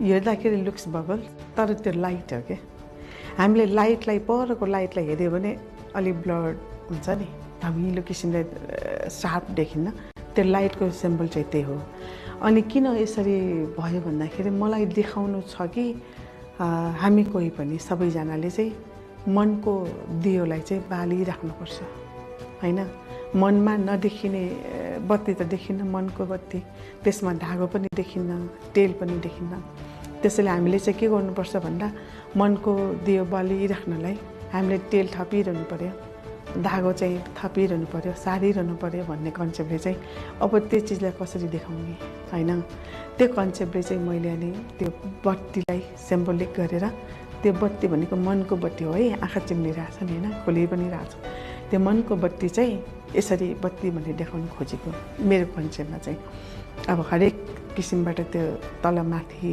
तल हैन उठेको जस्तो bubbles colourful bubbles जस्तो त्यो चाहिँ त्यसरी देखाउन खोजे अब ठ्याक्कै देखायो भने फेरि पेन्टिङमा टेक्निकली नमिल्न सक्छ नि त कसरी उज्यालो बनाउने भन्ने कुरा हुन्छ अनि यो चाहिँ अलिकति फ्यान्टेसीसँग पनि कनेक्टेड गरिकन One painting that really struck me was a painting of Mother Earth, where Erina ji has portrayed Mother Earth in a form of a Nepali lady with the elements of earth, like fish, animals, forest, but we cannot see the actual eyes or the features of human feature, but it still gives the vibe of the earthy feeling that the painting is trying to show.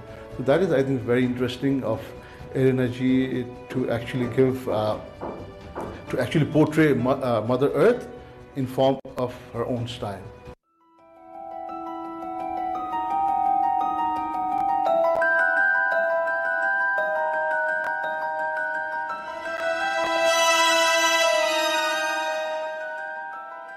एरिनाको silhouettes in time भन्ने exhibition भएको थियो Siddhartha art ग्यालरीमा it was a very successful so this face that you see in this exhibition त्यो चाहिँ नि त्यति समयको बेला चाहिँ नि फर्स्ट टाइम इमर्ज गरेको हो र the use of gold to display the richness of our heritage त्यो प्यालेट पनि त्यति बेला नि आएको हो र त्यसपछिको एक्जिबिसनले मलाई लाग्छ एरिना कोरिया जान पनि सेलेक्ट भएको थियो अहिले चाहिँ नि नयाँ प्यालेट पनि आएको छ उहाँको भेरी लाइट बिस्किट कलर जस्तैमा विथ भेरी मिनिमलिस्टिक लाइन्स कुनै चाहिँ नि तपाईँले यहाँ देख्नुहुन्छ इन अ भेरी लिनियर त्यो चाहिँ नि मेरो लागि चाहिँ नि एउटा नयाँ डेभलपमेन्ट हो and I hope Erina continues with this abstract linear process जुन अहिले हामीले देखिरहेछौँ काममा त्यसको चाहिँ नि लार्जर स्केलमा पनि हुन सक्छ I look forward to seeing those works too. I think most of the thing that I praise about the exhibition here is not only this exhibition but Erina Didi's the way she plays with the color is fabulous, and the way she brings out that inner emotions of the female, that is also tremendous. So these are the things I really get inspired by her works, and also not only about the work but as an artist, the dedication, the sincerity, the passion and the humility I really admired of her.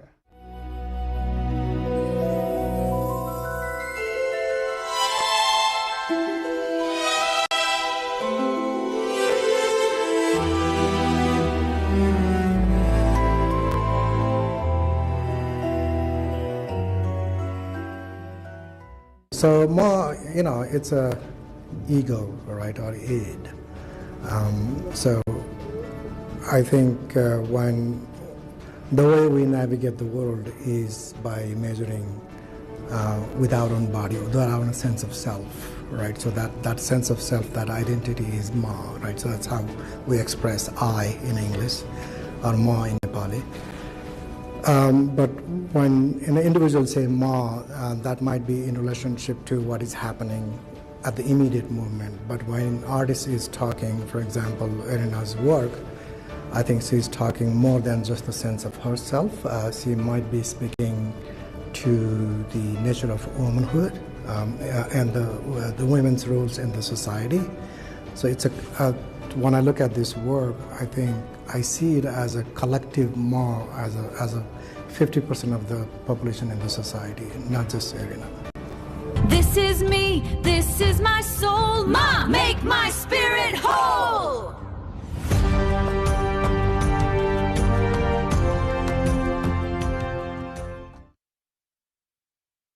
अहिलेको recent यो जुन म सिरिजमा चाहिँ नि मलाई लाग्छ it's about her एउटा expression हो होइन एउटा फिमेल फर्म छ सो फिमेल क्यारेक्टर त्यसमा पनि more like more focus on the faces होइन फिमेल फेसेसहरू छ अनि त्यसमा पनि अलिकति एउटा एग्रेसिभ फिलिङ्सहरू छ यसपालि चाहिँ नि so aggressive in a sense like अहिलेको जुन अहिले समाजमा जुन घटिरहेको घटनाहरू छ त्यसैलाई अलिकति बेस लिएर चाहिँ नि एरियनले काम गरेको छ यसपालि चाहिँ नि सो स्पेसली अब भन्नुपर्दा म series is base on her own expression own like identity होइन त्यसमा बेस भएर काम गरिरहेछ सो सियास एक्सप्लोर कलरमा पनि अलिकति डार्कनेस अफ कलर चाहिँ युज गर्नुभएको छ यो म सिरिजमा सो प्रायः चाहिँ नि कलर्सहरू चाहिँ नि ग्रे ब्ल्याक त्यसमा पनि फेरि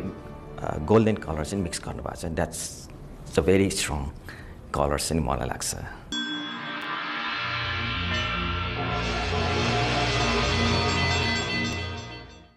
As everybody knows, running a gallery is a very complex and financially challenging thing to do. But still, like my history, my family history, we've always been into art. For like now, regarding my own business, it's been running for more than 40 to 50 years and still running.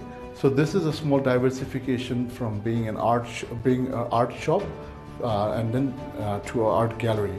So it's two different streams, but the objective is still one: promoting Nepalese art. It's still a challenge that to get proper quality buyers, especially in the Nepalese market.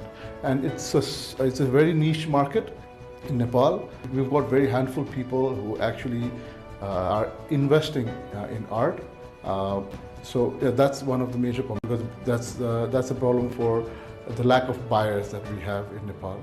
Giving artists the space that they require to show their artwork. And it's not just one specific artwork that we are promoting. So here in 108, we give a platform to all the different art and artists. So this is a major step that we as a gallery are taking. And we are also trying to promote artist merchandise, where the buyer can actually have the essence of the original artwork, but in a cheaper form, whether it be prints. Like we've tried a couple of things like making puzzles out of the original artwork, where we pay good royalty to the artist. And then gallery, we've got our certain commission, and then the buyer also gets a genuine piece in return.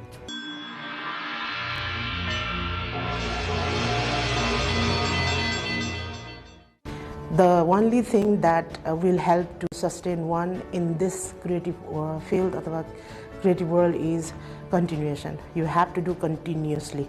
You shouldn't be stopping, right? To take rest is okay, but completely shut down is not okay. So that's the key point. Continuation, the passion for it, and no matter what there is, we all are struggling in our own ways, and if you are a woman, then you have to struggle twice, right? So continuation is the key for sustaining in this creative scenario. Yeah. Any creative field is very demanding, and a lot of time the investment in return is not immediate. So that's something I think both the parents and students or the young generation would have to think about. And they have to have a plan to support their creative practice until the creative practice can support them. And then look for opportunities not just in Nepal and also outside. Build network, be professional. When they commit to something, they should commit to that and show up, right? So I think the being professional and understanding and having a plan, not just one plan, but the plan one, plan A, plan B, plan C, would be helpful for them. But I think there are a lot more opportunity nowadays, and I wouldn't necessarily be pessimistic about it. But they have to be clear about what their goals are. But this me is also a response to the external world. Your contemporary समकालीन work is like this, हैन? किनभने हामीले एउटा बनाउँछौँ, तपाईले अर्कै fill गर्नुहुन्छ, अर्को व्यक्तिले अर्कै गर्नुहुन्छ। जसले हेर्नुहुन्छ उहाँहरूले आफ्नै किसिमले मनन गर्न पाउनु यो नै विशेष हो, स्पेसियालिटी भन्छ नि। हामी सबैले आफूलाई राम्रोसँग आफूभित्र मभित्रको मलाई एकचोटि मनन गरिकन राम्रोसित आफूलाई चिन्न पायो भने मेरै पेन्टिङको मेरै मबाट तपाईले पनि आफूलाई खोज्न देख्नुभयो भने मेरो त्यसमा चाहिँ तपाईले सोच्नुभयो भने मैले बनाएको मसँग कनेक्ट हुनुभयो जस्तो मलाई लाग्छ, कनेक्ट हुनुहुन्छ कि जस्तो नि मलाई लाग्छ र आफूलाई राम्रोसँग सजिलो किसिमबाट अघि बढ्न सक्छ जिन्दगीमा भन्ने जस्तो लाग्छ। त्यही खोज्नुहोस् भन्न चाहन्छु।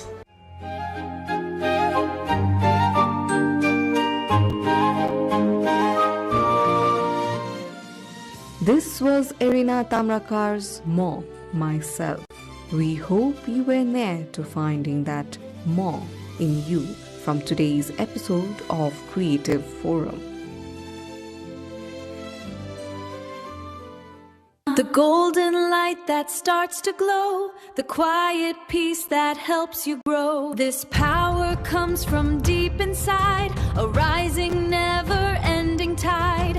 This is me, this is my soul. Ma, make my spirit whole.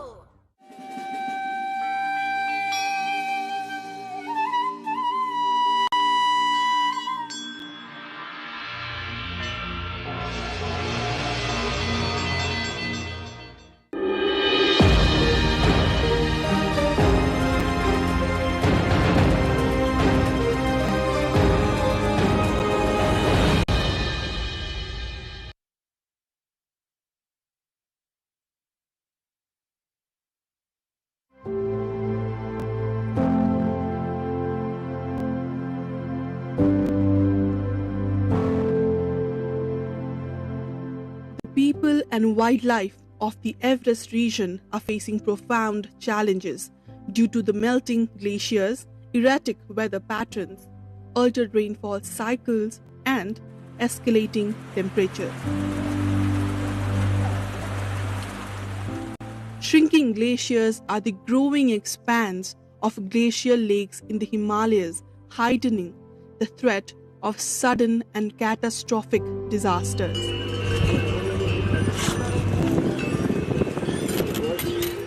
According to a study conducted by ECMOD and UNDP, out of 1,466 glacial lakes in the country, 21 have been identified as potentially dangerous, of which 6 have been placed in the high-risk category, such as Lake Imza in Solukhumbu district. Rapid glacial melting, glacial lake outbursts, and unusual flooding are rare phenomena in the Everest region.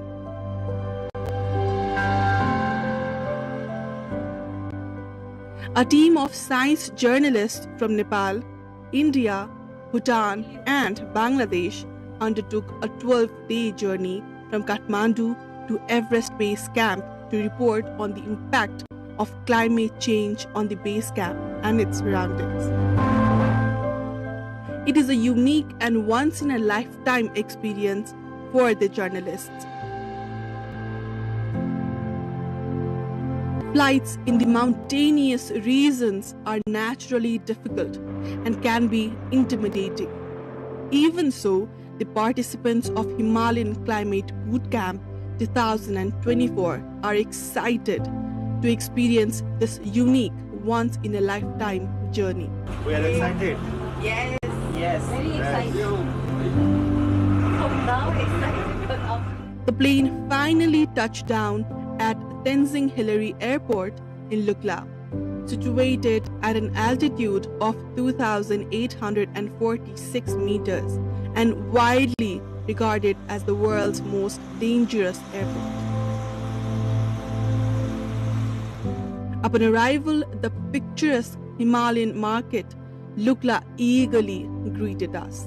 Located in Khumbu Pasang Lamu rural municipality, Lukla served as a key starting point for the Everest Base Camp trek.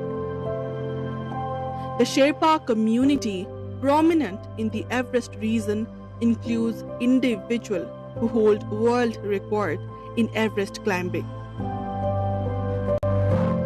The goal of the Boot Camp 2024 was to produce a report on the impact of climate change, covering a journey from Lukla to Everest Base Camp, located at an altitude of 5,364 meters. A group of 19 comprising science journalists, mentors, and 6 Sherpas assistants have begun the trek along the trail. As a group, people pass through Himalayan villages. They engage with locals, government officials, Nepal Army, guides, porters, and tourists, gathering fresh insight about the Everest region. It was a really good experience. It was really cold, but not that hard. On the first day of the boot camp, we overcame every obstacle to reach Monjo at 2,835 meters in the Dudkosi Valley. We passed through Phakding, which is at 2,610 meters.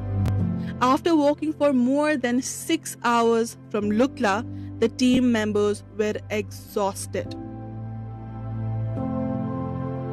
Each evening, program directors, mentors, and participant journalists would sit together to casually discuss the day's experience and plan the schedule for the next day. Data collection and interviews were carefully organized during these meetings. Informal conversation and interactions with locals played a key role in the bootcamp. We are going to interact with stakeholders. That means you may know about the environmental issues, garbage, and other things. So, Sagarmatha Pollution Control Committee, SPCC, that is the key stakeholder in the region. To mark World Press Freedom Day on May 3rd, an interactive program was held at Sagarmatha National Park, focusing on the importance of press freedom for science journalists. The event brought together local Sherpa business people, environment activists, government officials, representatives from Sagarmatha Pollution Control Committee, the park warden, political leaders, and trekking guides, among others. 7,000 का हाराहारीमा छ population 7,000 population 7,500 त्यस्तै हाराहारीमा छ गाउँ चाहिँ कतिवटा छ ठ्याक्कै 10 मा मोटामोटी त्यही 12-15 वटा गाउँहरु छन् तो आपके इसमें भी ऐसे बफर जोन रहता है core area रहता है. Core में allowed नहीं है पर buffer में रह सकते. No, there is the village inside the core also, as well as in the buffer also. Okay. This modality is totally different from the modality of Tarai and the national park which you said that is right. India. The discussion centered on the press freedom and the impact of climate change on the livelihoods of the people in the Himalayan region. The next morning after breakfast, we visited Kancha Sherpa, member of Edmund Hillary and Tenzing Norgay Sherpa's Everest expedition team. Group ko leader नाम के John.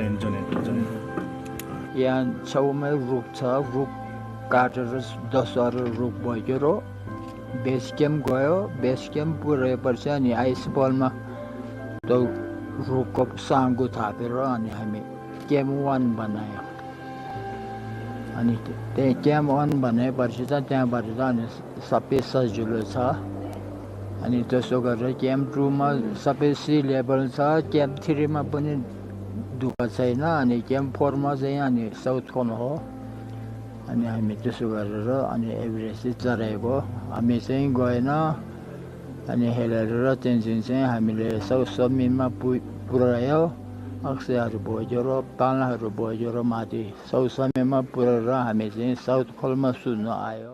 Afterwards, we headed to the picturesque Himalayan villages of Kumzung, situated at 3,800 meters. Development of Kumzung began after the historic 1953 Everest climb by Hillary and Norgay.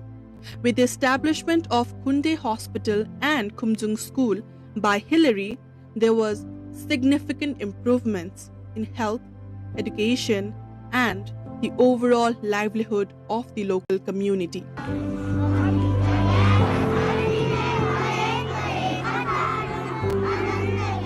The team walked along steep trails, greeted by blooming rhododendrons, and reached Tengboche at 3,867 meters on the 4th day, where they spent the night.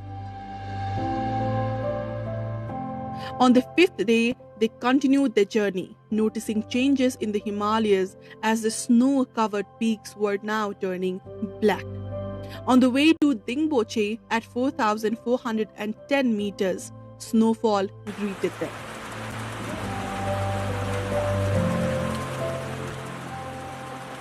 To acclimatize to the altitude, the team stayed in Dingboche on the 6th day. On the 7th day, they moved on to Lobuche, crossing the steep Thukpa Pass.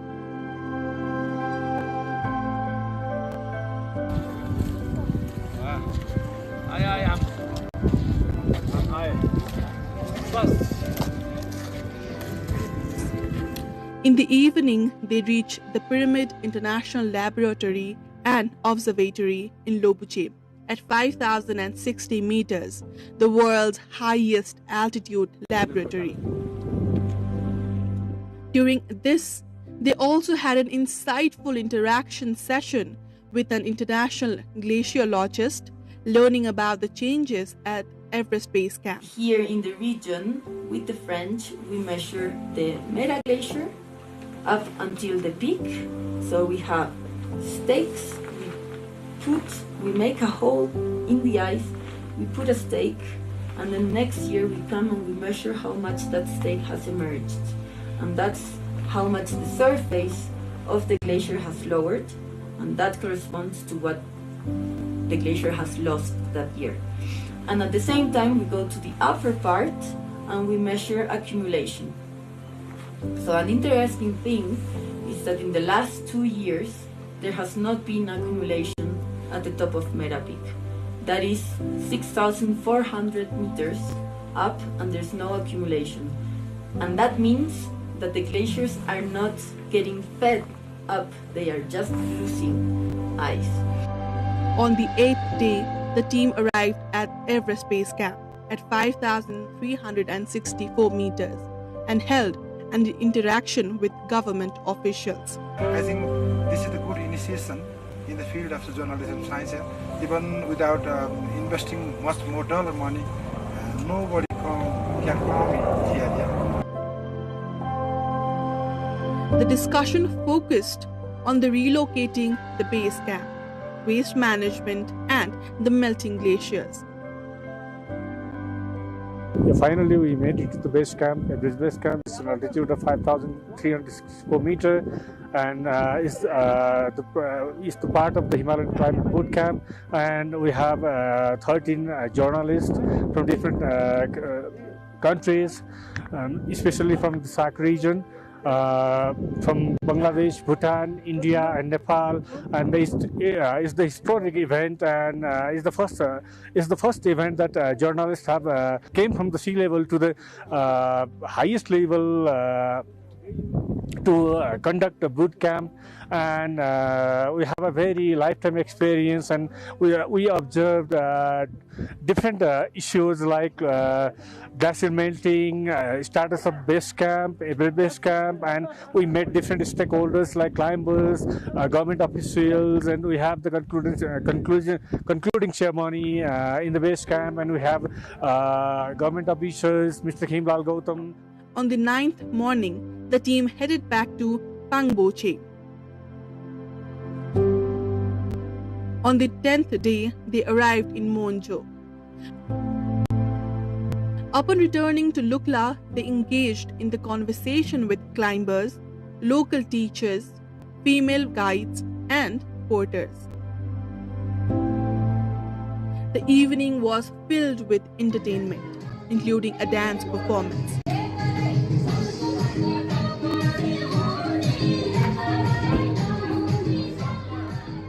Finally, on the 12th day, the team returned to Kathmandu. A sharing session was held on the 13th day. The boot camp was a success, with participants sharing dozens of stories.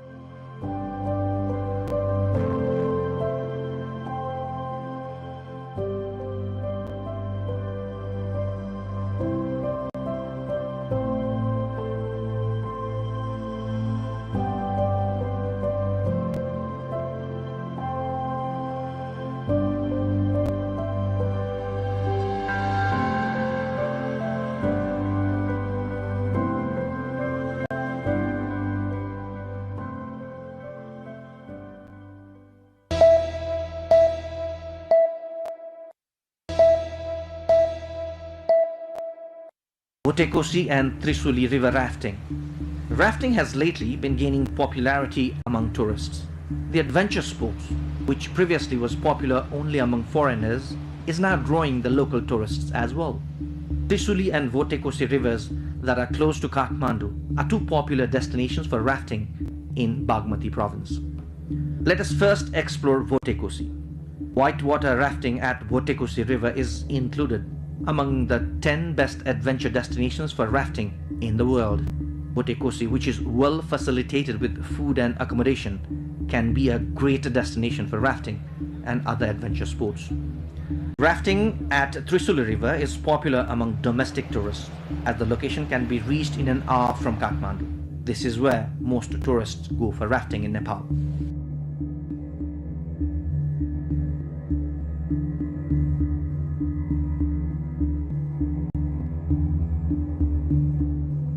Rafting packages of Votekosi and Trisuli are appropriate for those who want to spend some good time for a few days.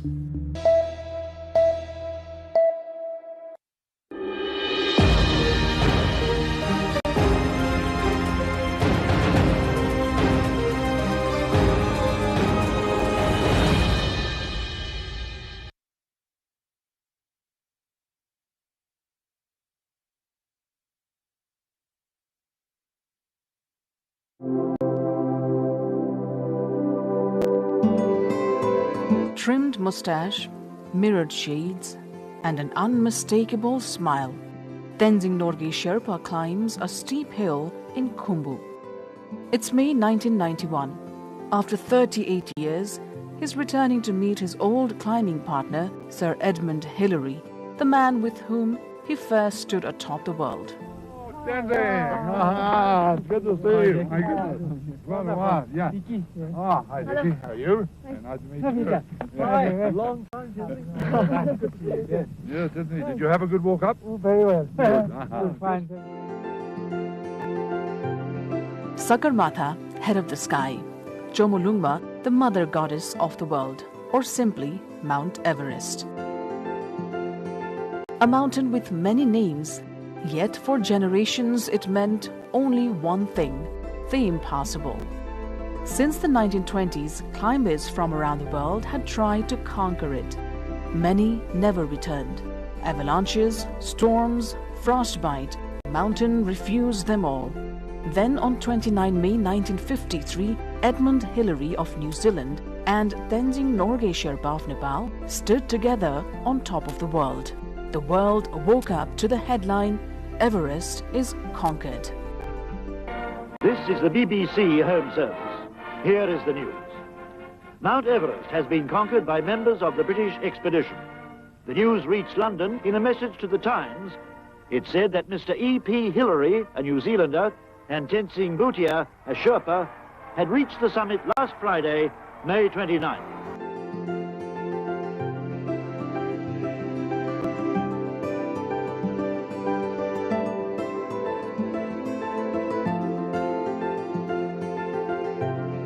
Among the 35 men in the team that made history was Kancha Sherpa, the last surviving member of that expedition. He passed away in October 2025. He remembered the climb as hard but joyful. Samulong bona hamile suneको छ हामी के काममा जाने त्यहाँ जाने कामै थिएन अब यहाँको मान्छेहरू चाहिँ तल लोबेसम्म बस्छ त्यहाँबाट त हामी जाने कामै छैन अनि तेन्जिङहरू त हेरेर आएर बु माथि एभरेस्ट चाहिँ हामीले थाहा पायो नभए हाम्रो गाउँै भए पनि हामीले के जाने कामै छैन गाह्रो भयो मलाई गाह्रो त के जानु नस्याङ्ने के अब कहिले पनि जस्तो काम गरेको छैन त्यो पनि त बारी बोकेर त खरबासमा जानु पर्यो यहाँ हातमा डोरहरू समाउनु पर्यो यहाँ आइसक समाउनु पर्यो यहाँ बारी थुप्रो बोकेर जानु पर्यो अनि त साङ्गुमा जानु पर्यो अनि माथि जुलेर जानु पर्यो अनि गाह्रो त एकदम गाह्रो छ तर यस्तो काम पाएर धेरै खुसी भयो नि Hillary loved Khumbu and Khumbu loved Hillary. He dedicated his life for the region and its people.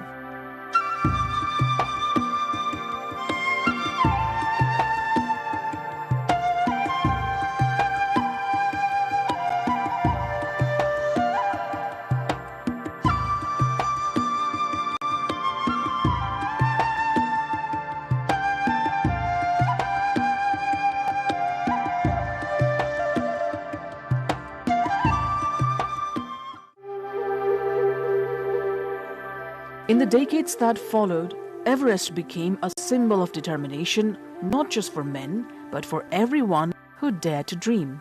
In 1993, Pasang Lamu Sherpa became the first Nepali woman to stand on the summit. Her journey was marked by courage and struggle. पैसा हुनु पर्यो यसमा आफूले लाकनी गरेर खर्च गर्नु पर्यो royalty तिर्नु पर्यो अब आफूले सँगै लानु गुरुबहरुलाई चाहिँ खानाहरु हुनु पर्यो लुगाहरु इक्विपमेन्टको पैसाहरु हुनु पर्यो त्यसकारणले चाहिँ यो पैसाले नै पैसाकै समस्याले गर्दाखेरि पनि अगाडि बढ्न नसकेको हो तर यहाँ एउटा ट्रेनिङको महिलाहरुलाई चाहिँ यो माउन्टेन ह्याली क्षेत्रमा एउटा ट्रेनिङको व्यवस्था बन्दोबस्त पनि त्यति साह्रो राम्रो छैन. For some, the climb is a personal test. For others, it's a way to uplift an entire nation. Of the many record holders from Nepal, Apa Sherpa, who's also known as the Super Sherpa, had reached the summit 21 times before announcing his retirement. म यो रेकर्डको लागि चढ्ने भए त म आज पनि चढ्न सकिन्छु नि तर म रेकर्डको लागि होइन मैले हाम्रो देशको लागि हाम्रो राष्ट्रको लागि माथि पहिले सुरुवातमा त आफ्नो पेसा भनौँ न अब पुरा नै हाम्रो राष्ट्रको लागि भनौँ पहिले सुरुवातमा त आफ्नै पेसाको हो तर त्यो लास्टमा म चढिरह्यो भने त्यो त तपाईँको उस जस्तो देखिन्छ कि कम्पिटिसन जस्तो देखिन्छ कि मलाई त्यो मेरो चाहिँ नि त्यो कम्पिटिसन होइन र म राष्ट्रको लागि हो त्यसैले मैले अब 2011 देखि मैले सन्यास लिएर अपसेवा फाउन्डेसन खोलेर शिक्षा सबभन्दा इम्पोर्टेन्ट चाहिँ के छ हाम्रो शिक्षा एजुकेसन छैन भने हामीलाई धेरै गाह्रो छ मैले खैराहरूले पनि भन्दैछु without education we have no choice education important छ त्यसपछि हाम्रो वातावरण त्यसैले हाम्रो नेपालको लागि म त्यो दुईवटालाई जोडेर मैले सपोर्ट गरिरहेको छु Over time, the story of Everest has changed. Each climbing season now brings not only adventurers, but also income and impact. In 2024, Everest generated nearly 676 million Nepali rupees, almost 80% of Nepal's total mountaineering revenue. The fee for foreign climbers has been revised now to $15,000 each.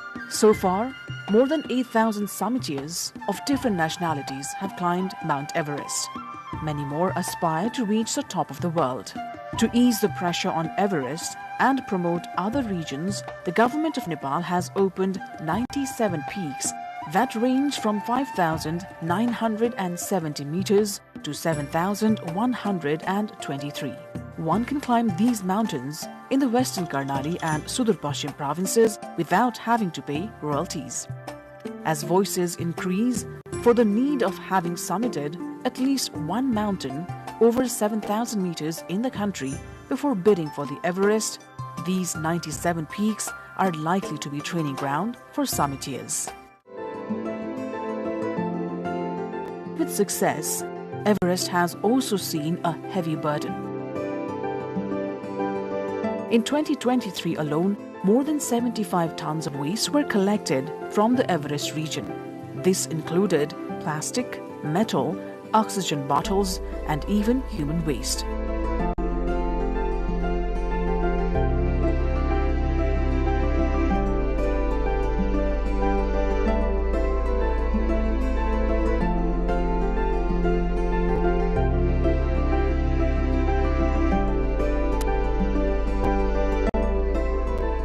The mountain has also been plagued by fatal climbing attempts. यसपालिको भन्दाखेरि त अब last इयरको पनि मरेको लासहरू अझै पनि छन् माथि बाटोमै पनि त्यो लासहरू देखे हामीले यो 8,300-400 मिटरमा बाल्कुनीमा त्यो लासहरू पनि अझै भइरहेको छ र फोहोरहरू पनि सर्चकल पनि टन्नै फोहोरहरू छ पहिला हामीले अब शहरमा त आरओ संघले पनि 2011 मा सफा त गर्यो त्यत्रो फोहोर ल्याए 10 टन फोहोर पनि धेरै नै ल्याएको त्यतिखेर त्यति ल्याउँदा पनि अझै फोहोरहरू चाहिँ एकदमै छ भनौं न टाइममा अब राज्यले चाहिँ किन त्यसलाई चाहिँ अलिकति व्यवस्थापन के अब कुन हिसाबले हुन्छ त्यो फोहोरलाई अलिकति तल ल्याएर अलिकति सफा गरे भने एभरेस्टको लागि अलिकति विदेशीहरुको लागि अलि राम्रो होला कि भन्ने चाहिँ हामीलाई लागेको छ. Sagarmatha has taught the world to dream higher, but now she asks us to care deeper. The greatest climb perhaps isn't upward, but inward.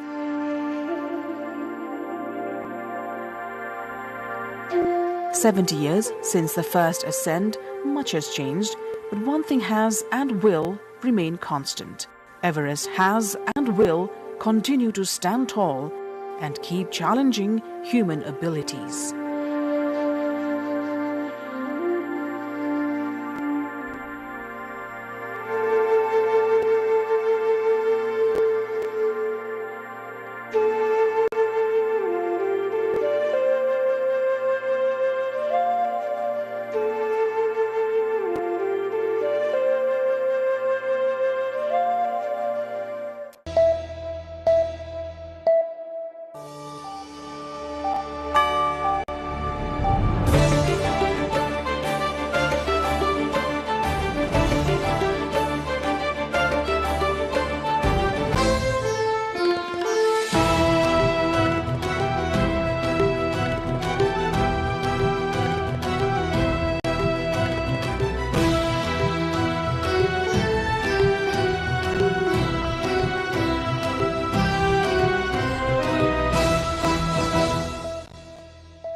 Nepal's PM to participate in Q&A session in Parliament on August 26. Lawmakers asked to submit questions by August 21st.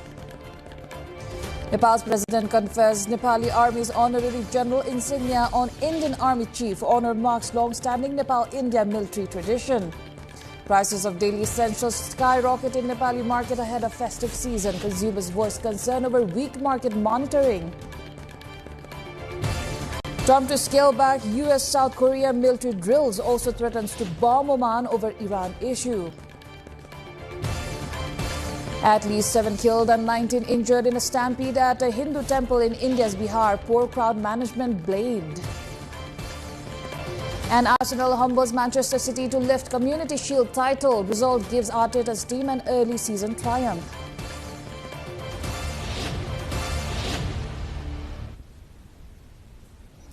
Hello there, I am Aprila Gising Lama and this is NTV World News Hour coming to you live from Kathmandu at 2200 hours Nepal time. Now the news in detail. A question and answer session between Prime Minister Balendra Shah and lawmakers has been scheduled in the House of Representatives for August 26. Speaker Dol Prasad Aryal informed today's House meeting that the session with Prime Minister Shah had been scheduled for August 26. Lawmakers wishing to put questions to the Prime Minister must register their questions with the Parliament Secretariat by August 21st. A total of 15 lawmakers will be allowed to ask questions during this session. One lawmaker from each of the 6 parties represented in the House will be selected, while the remaining 8 lawmakers will be chosen based on the party's strength in the House. Earlier today, Speaker Aryal issued a ruling directing the Prime Minister to respond to queries raised by the members of the House of Representatives.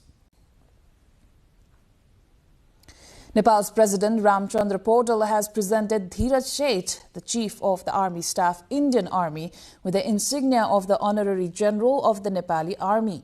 Sheth was given the honor in keeping with the tradition between Nepal and India since 1950 of conferring Honorary General insignia to each other's army chiefs.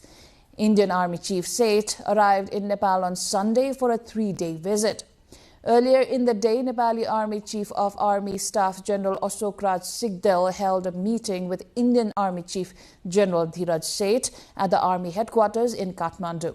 It is learned that the two discussed matters of mutual interest and bilateral relations between the two countries.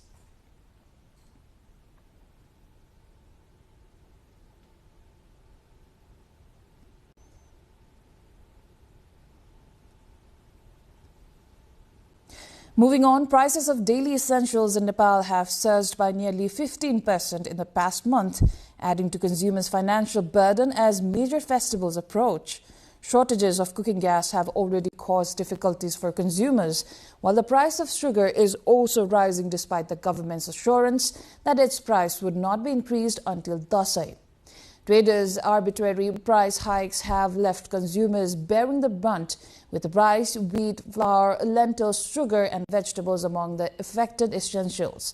The recurring shortages and price hikes ahead of festivals have raised concerns over weak market monitoring and consumer protection.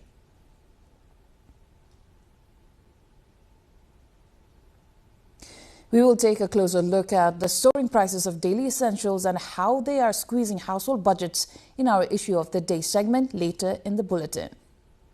Now, U.S. President Donald Trump has said the U.S. will substantially reduce joint military exercises with South Korea, citing his very good relationship with North Korea's leader, Kim Jong-un.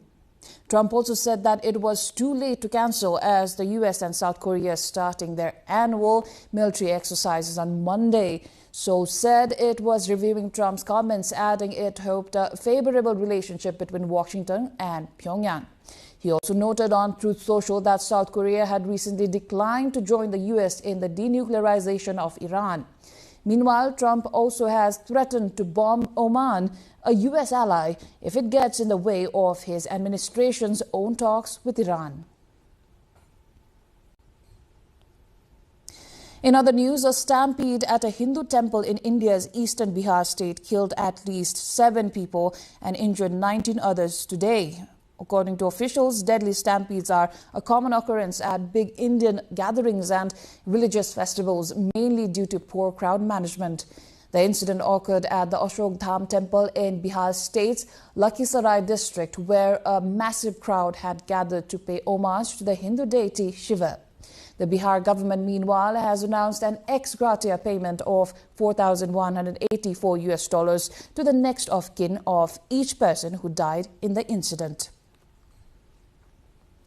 Arsenal defeated Manchester City 3-0 in the Community Shield on Sunday, giving Mikel Arteta an early season triumph while condemning new City boss Enzo Maresca to defeat in his first game in the charge in the traditional curtain raiser to the campaign. With their fourth victory over City in the fixture, Arsenal maintained its 100% win record over their opponents with an emphatic performance at the Principality Stadium, where Riccardo Calafiori, Kai Havertz and Martin Odegaard found the net. Arsenal controlled much of the match and created several chances as City struggled to find a response. Now, rising prices of daily essentials are adding pressure to household budgets as Nepal enters the festive season. From rice, flour and lentils to vegetables and sugar, consumers are facing higher costs even as festival expenses begin to rise. More on this in our cover story.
You're watching NTV World News Hour with April Agising Lama. Welcome back.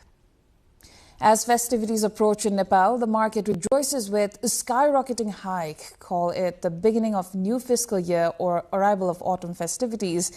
The hardest hit is the kitchen with daily essentials price rise. Let's have a look at a rise in the price of daily essential within 1 month. It's not uncommon that festivities bring additional economic burden to Nepali consumers. None more than by unchecked market price hike. Within 1 month, the price of daily essential commodities has risen by nearly 15% as per official data. Staple foods are leading the price spike. Price of Jeera Masino rice has jumped by 400 rupees in a 25 kilogram bag, climbing from 2100 to 2500 rupees. Wholesalers also report increase in both wheat flour, pushing 50 kilogram sacks up to 3250 rupees. The price in lentils have also risen, hitting the kitchens hard. At the Kalimati market, vegetable prices have surged due to monsoon supply disruptions. The most drastic seasonal spike is on vegetables like leafy greens, tomato and cauliflower. Consumer rights groups blame weak government oversight for the hikes, warning that traders are inflating prices artificially before Dashai. Higher procurement and tax costs on imports from India also continue to pressure local retail markets. Like every year, Nepali consumers must brace for a much higher cost of living as festivals approach. The question is whether it will be the highest spike or the government strengthens monitoring as festivals approach near. With Dasai approaching, sugar prices have surged in Nepal, rising by as much as 26% in just 2 months, despite a written commitment by producers and traders to keep prices unchanged until the festival. Sugar that once retailed at 95 Nepali rupees per kilogram now costs as much as 120 rupees. Sarah Sapsanama Rai along with Pawan Barsasha looks more in the next report. There is no shortage of sugar in the Nepali market. Consumers are able to buy as much as they need. However, they have little choice but to pay the prices set by traders. This is the begins to pick up. traders have raised sugar prices as demand for festive shopping starts to increase. Sugar producers and traders in the Nepali month of Jesta had committed not to increase the sugar prices until Dashain. But within 2 months of that commitment, they have raised prices for the second time. Sugar, priced at 95 rupees per kilogram, had first risen to 110 and now to as much as 120 Nepali rupees. Lawmakers have drawn the government's attention to the sharp price increase ahead of the festive season.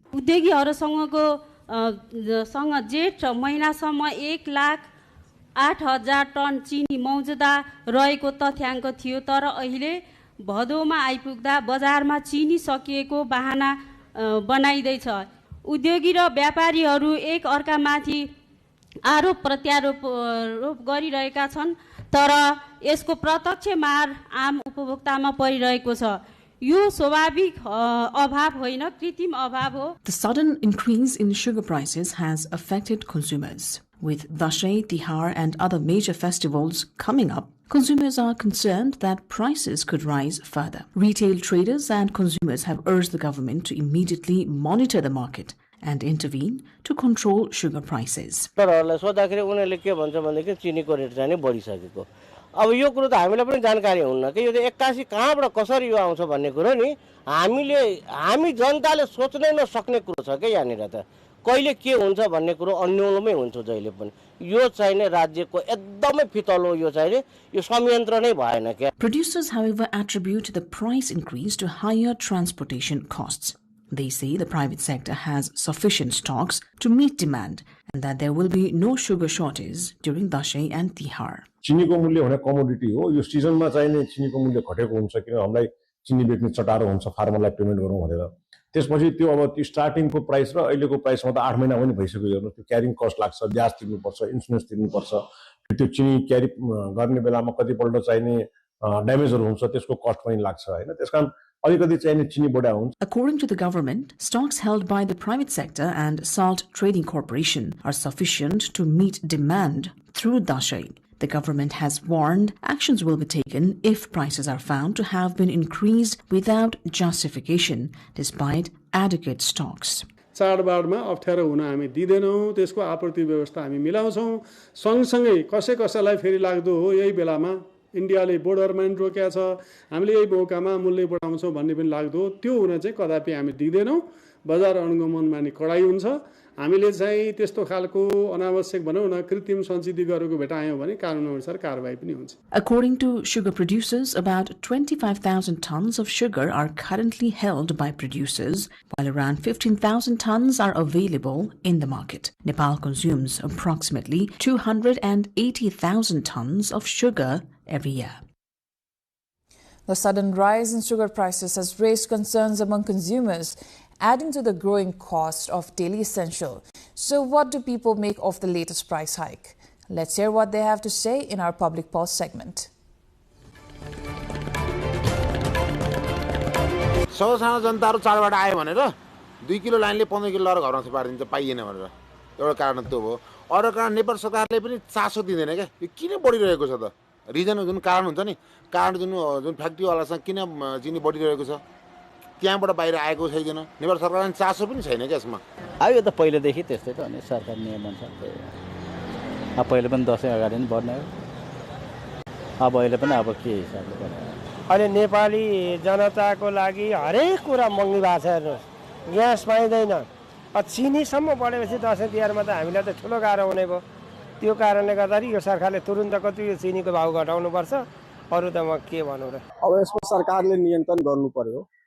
अब चाडपर्वको बेलामा यति वात्ते दाम बढेपछि त पब्लिकलाई जनतालाई त पिर पर्छ। चाडपर्वको मुखमा यसरी चिनीको मूल्य बढ्दा सर्वसाधारणलाई धेरै असर पर्छ र सर्वसाधारण विभिन्न वर्गका हुन्छन् उनीहरूलाई समस्या पर्न जान्छ किनभने अब दिपावली छठ आउँदैछ। हप्ता पहिलो हामीहरू 80-50 रुपैयाँ केजी किन्थ्यौं अहिले भएर त्यो चिनी 120 रुपैयाँ 30 रुपैयाँ केजी भइरहेछ। धेरै गाह्रो भयो। हाम्रो देशमा त कमाइ खाने मान्छेहरू जनताहरू धेरै हुनुहुन्छ अनि दिउँसभरि काम गरेर राति एक छाक टार्नको लागि पनि उहाँहरूलाई धौधौ पर्छ। त्यसैले चाहिँ हाम्रो देशले चाहिँ जनताको स्तर हेरेर मूल्य निर्धारण गरिदिनु हुनका लागि चाहिँ म एकदमै सरकारसँग विनम्र अनुरोध गर्छु।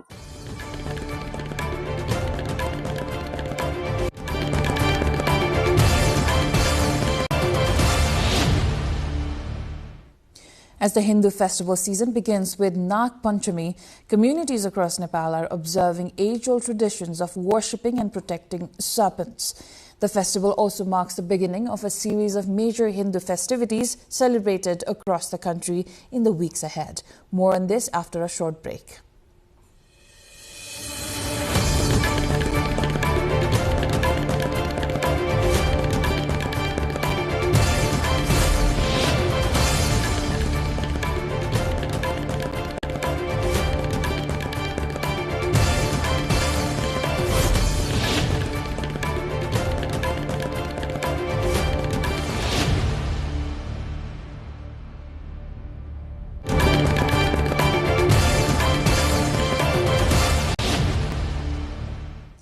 You're watching NTV World News Hour. Time for the cover story. In the monsoon season, heavy rains are flooding the underground burrows. This forces venomous snakes out into the open. But instead of fear, today brings deep reverence to the Serpent King, with the Hindus offering ritual worship. Let's look at the myth and Nag Panchami's modern significance. Across the country, families are pasting colorful nag or posters of serpents above their main doors. They use fresh cow dungs as a natural glue. This ancient tradition acts as a shield to protect homes from evil energies and lightning strikes. At holy sites like Nagpokhari and Taudaha Lake in Kathmandu Valley, devotees throng to pour out pure milk offerings. Among many legends of Nag Panchami, ancient Kathmandu Valley once faced a catastrophic multi-year drought because the water-ruling serpent deities withheld the rains. To save his people, a king Guna Kamadev used esoteric tantric rituals to peacefully subdue the Nags, unleashing a torrential downpour and cementing Nag Panchami as a permanent day of gratitude. Even the fields have gone completely quiet today. Farmers have put away their tools. All tilling and plowing are strictly forbidden to ensure no hibernating snakes are accidentally harmed. But this is not just about ancient myths or religious duty. Modern science shows our ancestors were protecting a vital piece of our ecosystem. Biologists say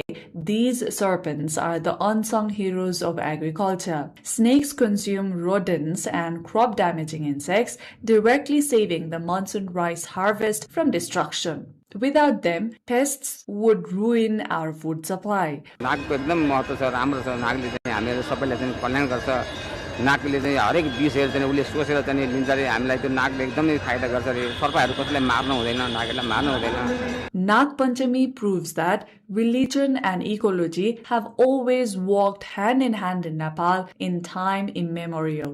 It teaches us to respect wildlife long before modern laws existed. Nepal's Tharu community in far western Kailali district has begun this year's Gurahi festival, marking its first major celebration of the year and the start of a broader festival season. Like Nag Panchami, the observance is closely linked to traditional beliefs about protection from snakes and other threats during the monsoon season. The festival is rooted in indigenous Tharu belief and is meant to protect households from snake bite, lightning, fire, disease and misfortune in the year ahead. As part of the ritual, villagers gather at dusk dressed in new clothing, carrying puffed rice and colorful clothed dolls. Then the group performs a communal ceremony led by village elders known as Gurhi Thataune, in which children strike the air with decorated whips. Afterward, families bring the ritual items home, tying cloth strips to their doors and scattering rice on their roofs to ward off illness and hardships. Now, communities across far western Nepal's Sudur Paschim province, including Doti district, are celebrating the traditional Olke festival, marking survival through a season-long considered vulnerable to disasters and disease. Like Gurahi and Nag Panchami, the festival reflects long-standing community traditions centered on protection, well-being and the hope of warding off misfortune during the monsoon season. As part of the celebration, younger family members honor elders and senior citizens with offerings known as Olko. Olko traditionally includes green leafy vegetables, taro stems, fruits, grains, dairy products, and other local foods, while younger generations increasingly offer clothing and money instead. Families also gather for communal meals, play traditional swings, and invite married daughters back to their childhood homes to serve them local doteli dishes and celebrate the festival. Now, in more news on Nepal's rich cultural heritage and festivities, the Sonaha community in Western District of Bardia celebrated the Guria festival today with traditional music, swings, and family gatherings. The festival is observed mainly by the Sonaha community living in Bardia, Kailali, and Kanchanpur districts.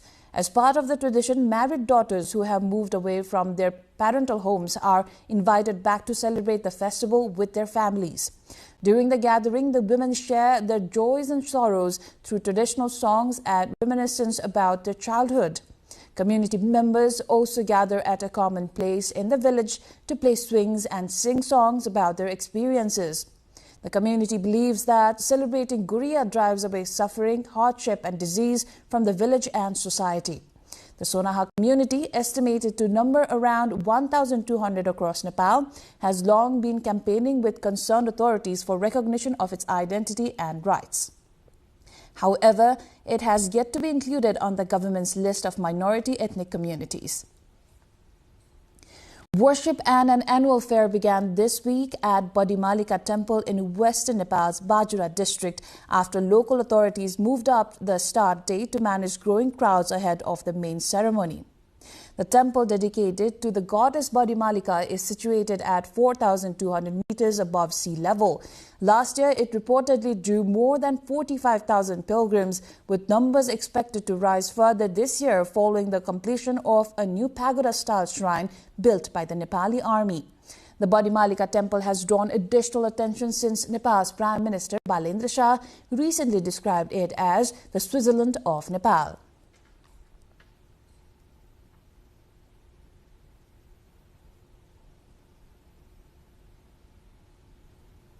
A centuries-old mask dance or Lakhe dance festival is drawing great interest this week in Dolakha Bazar and Charikot, which are two historic towns in Nepal's Bagmati province with roots dating back in the ancient Lichavi and Malla periods. The festival features the Lakhe, a demon figure from Newari folklore, performed in 4 distinct forms that appear on different days and times. The dance draws on the Hindu legend of the Lord Krishna's birth, in which the infant god survives an assassination attempt by the demoness Putana and kills her instead. Local youth clubs organized a separate procession in each town with their own distinct choreography, music and masks, drawing spectators from across the district.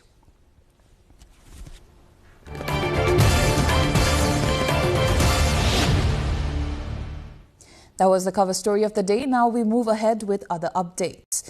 Nepal's provincial governments are undergoing a sweeping political reshuffle after the new power-sharing agreement between the CPN-UML and the Nepali Communist Party. While leadership has been settled in some provinces, party disputes and disagreements over ministerial power-sharing continue to delay government formation and cabinet expansion in others. Here's a report.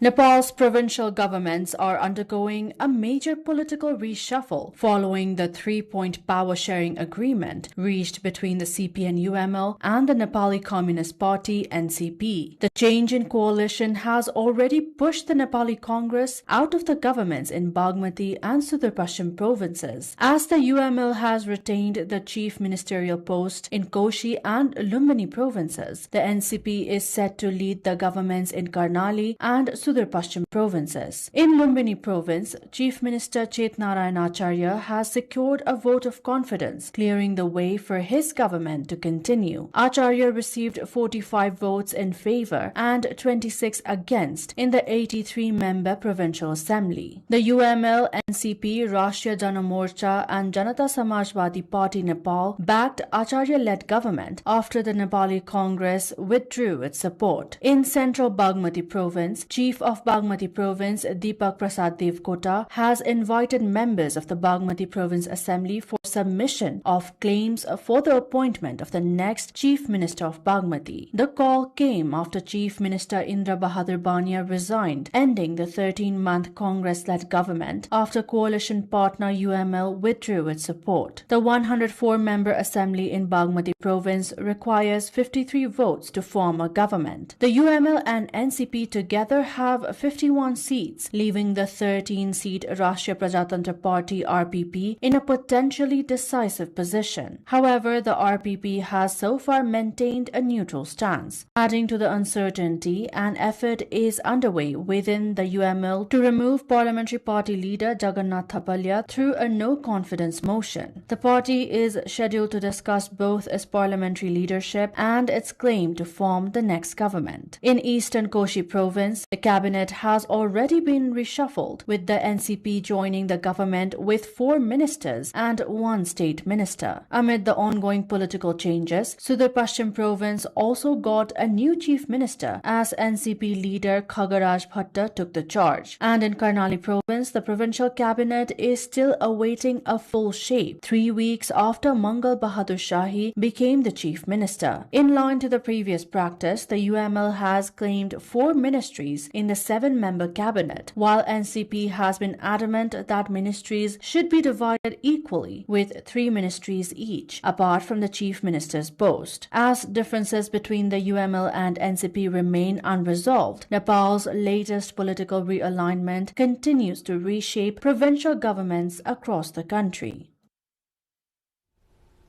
Nepal's Prime Minister Balendra Shah and Gandaki Province Chief Minister Surendra Raj Pandey held a meeting at the Prime Minister's office in Singhadarbar today, discussing intergovernmental cooperation and coordination, according to Pandey's press coordinator Narahira Sapkota.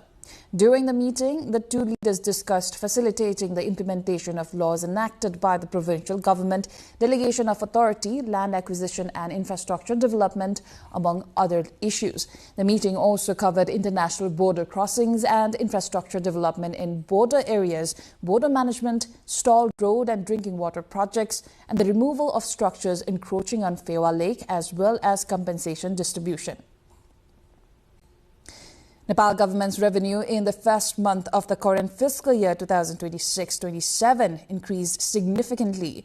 According to the Financial Controller General Office, the government's income in the given period exceeded 93.43 billion rupees, which is around 10% of 8.24 billion rupees, more than that of the corresponding month last fiscal year. The tax revenue amounted to 85.19 billion rupees, while it is 7.3 billion rupees towards the non-tax revenue.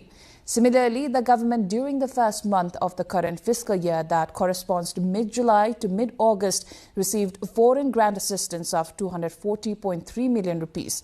The government in the current fiscal year has set a target of securing an income of 1,642 billion Nepali rupees, while the expenditures amounted to 41.88 billion rupees. Under the fiscal management, the total spending is 19.15 billion rupees, which accounted for 4.53% of the total annual allocation. Moving on, the Nepal government has announced the winners of the second fortnightly round of the Taxpayer Incentive Prize Scheme for the Nepali lunar month of Shravan. 16 consumers who engaged in transactions in accordance with the rules between Shravan 16 and 31, that corresponds from August 1 to August 16, have been declared winners of cash prizes of 100,000 rupees each, while one consumer was named the bumper prize winner. The bumper prize of 1 million Nepali rupees was won by a consumer who purchased goods worth 350 rupees from an electronics and mobile shop. Finance Minister Dr. Swanim Wagle at the event said the main objective of the scheme was to encourage consumers to obtain bills whenever they purchase goods or services and businesses to issue bills. According to the Inland Revenue Department, a total of 357,149 cash transaction bills were registered for the prize scheme between August 1st to August 16th alone. Moving on, the Nepal Association of Foreign Employment Agencies, NAFEA, has called off all its planned protest programs following an agreement with the Ministry of Youth, Labour and Employment. The agreement was reached after both sides agreed to expedite amendments to the Foreign Employment Act and regulations to make foreign employment more transparent, safe and dignified. NAFVA had launched a protest on August 7 with 15 demands and announced plans to halt the deployment of Nepali workers to foreign labor destinations from today. NAFVA chairperson Dig Bahadur Khatri said the protest was suspended as some demands required time to address. He said most of the demands were policy-related and would be considered during the ongoing amendment process. Now, under the agreement, the Department of Foreign Employment will facilitate the resolution of the association's demands, while issues between its jurisdiction will be forwarded to the ministry. In other news, Nepal's ruling Rashtriya Swatantra Party has launched a candidate club as part of its preparations for the upcoming local level elections. The initiative is designed to create a pool of potential candidates and make the selection process more structured and merit-based. Party chair Rabi Lamichhane said anyone interested in contesting local elections can apply through an online platform. The party says candidates will be assessed based on their qualifications, integrity and ability to serve at the local level. Lamichhane also said the party plans to establish a leadership academy alongside the candidate club to promote merit-based politics and develop capable new leaders.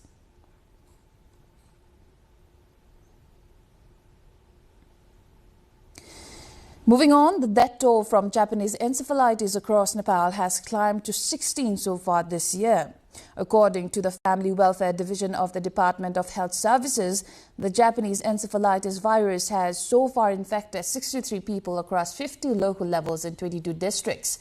The division confirmed 63 Japanese encephalitis cases from among 878 cases of acute encephalitis syndrome. The prevalence rate of Japanese encephalitis is relatively high among the senior citizens.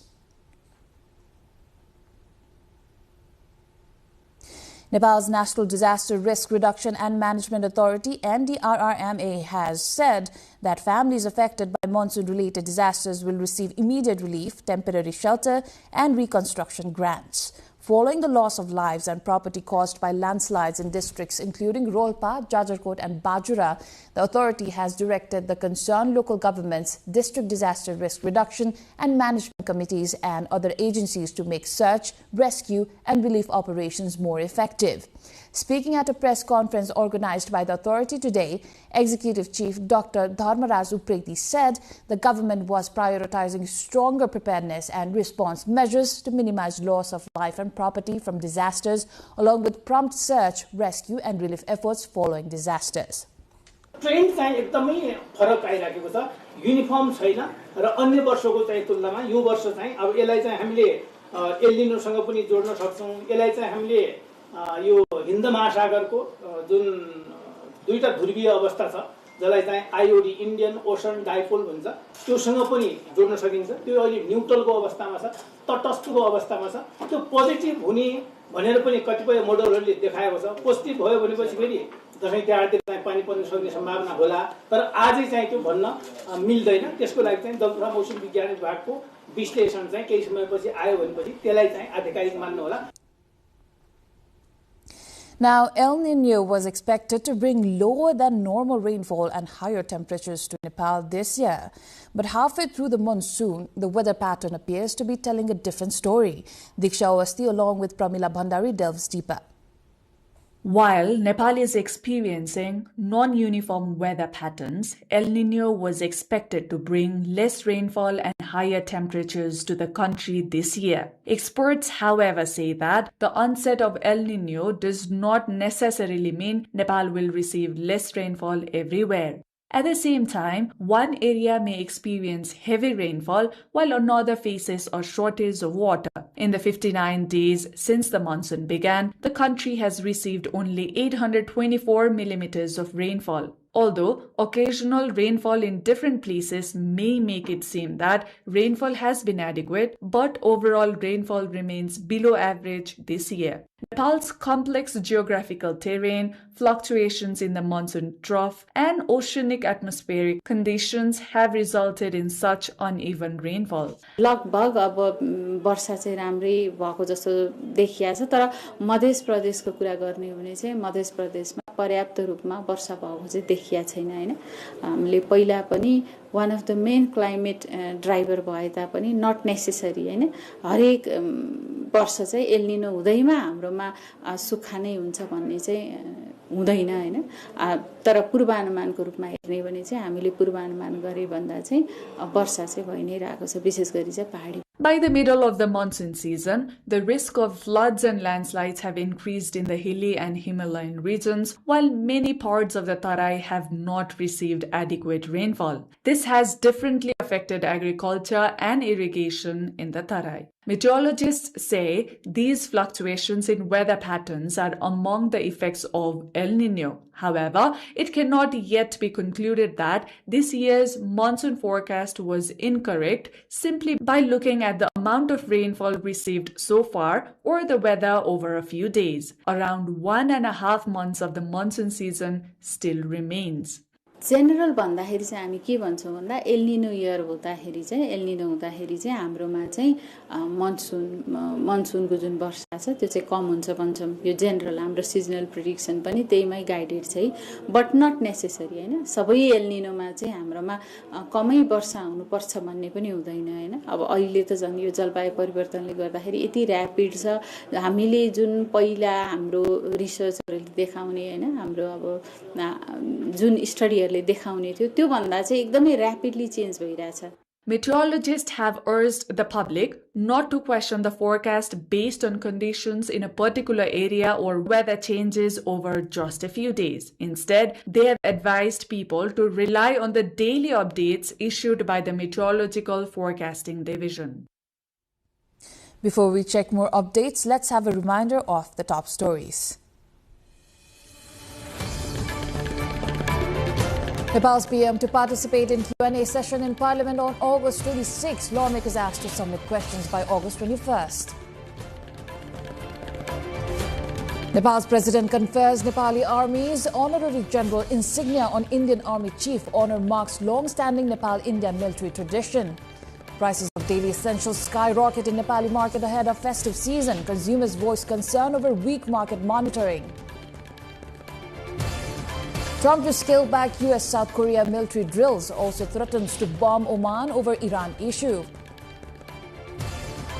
At least 7 killed and 19 injured in a stampede at a Hindu temple in India's Bihar. Poor crowd management blamed. And Arsenal humbles Manchester City to lift Community Shield title. Result gives Arteta's team an early season triumph.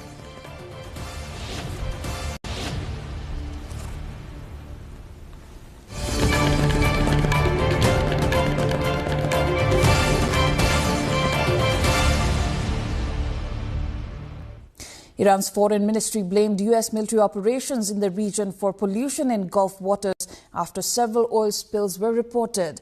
It also said Iran would presume 3 missing pilots had been taken captive in Qatar, despite Doha's denial, until their fate is clarified.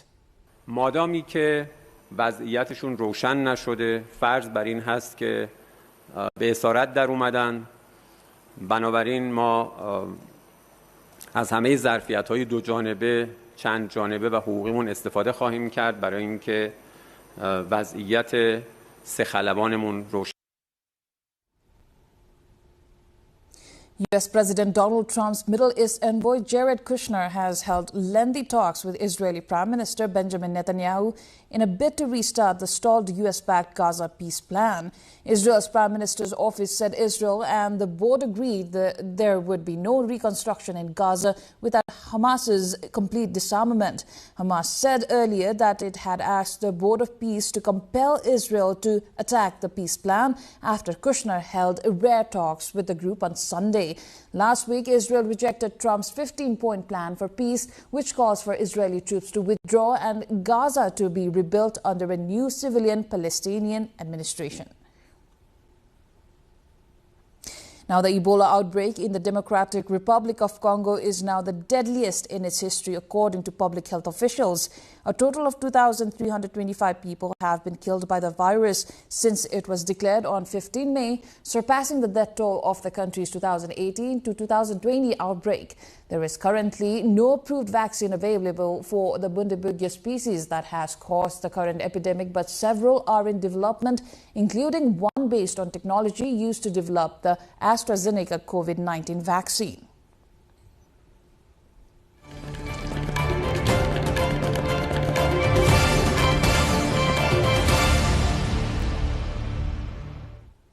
Business news lined up next. For now, a short breather.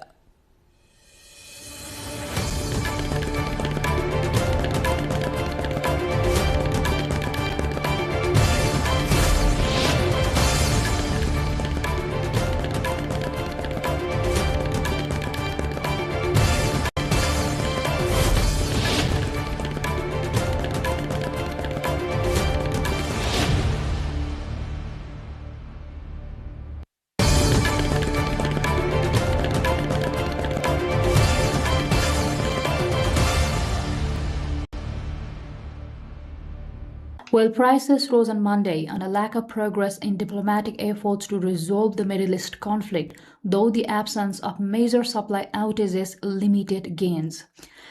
Brent crude futures were up 92 cents or 1.04% after hitting a session high of $89.68. U.S. West Texas Intermediate crude futures rose to $82.95 a barrel. Both contracts gained more than 5% last week following attacks on tankers operated by the Abu Dhabi National Oil Company in the Hormuz Strait and on a Saudi Aramco refinery. Shipping through the Strait of Hormuz also slowed over the weekend, data showed on Monday following attacks on tankers.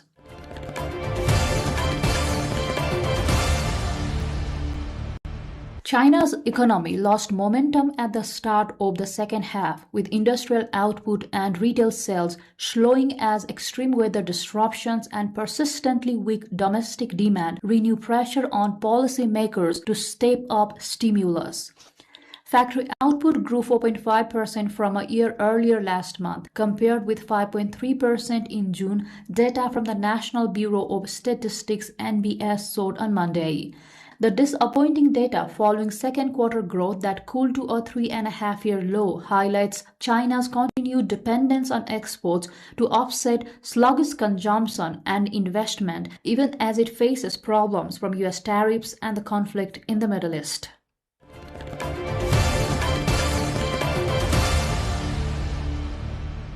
British group Virgin has been granted track access to operate new cross-channel train services from 2030, bringing the company a step closer to launching a rival to Eurostar. The approval by UK's rail authorities clears a key hurdle for Virgin's planned international rail operation, which aims to introduce competition on routes linking Britain with continental Europe. The move can reshape the cross-channel rail market, which has long been dominated by Eurostar.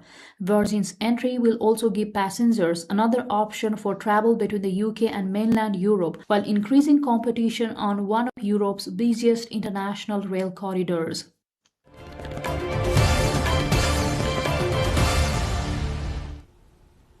Time now for sports update.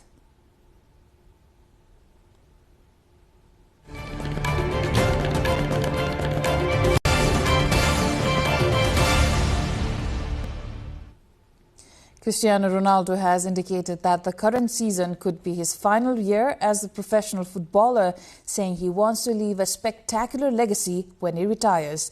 The 41-year-old Portugal captain, who plays for Al Nassr, has a contract with the Saudi Arabian club until June 2027. However, Ronaldo said in an interview published Sunday that this could be his last season in football. Ronaldo also said he is looking forward to spending more time with his family once his playing career ends.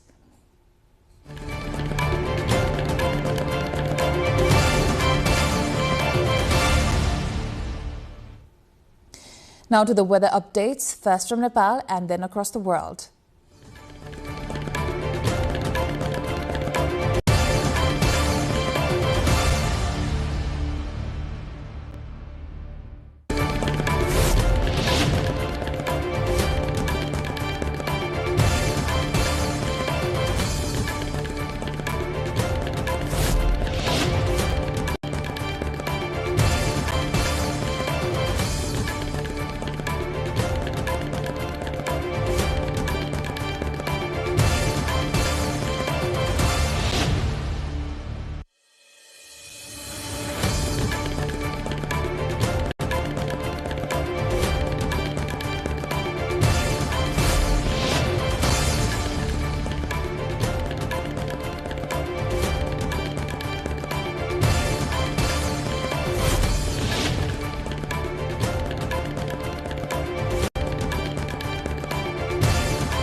Now, before wrapping up, let's take a look at the headlines once again. Nepal's PM to participate in Q&A session in Parliament on August 26. Lawmakers asked to submit questions by August 21st.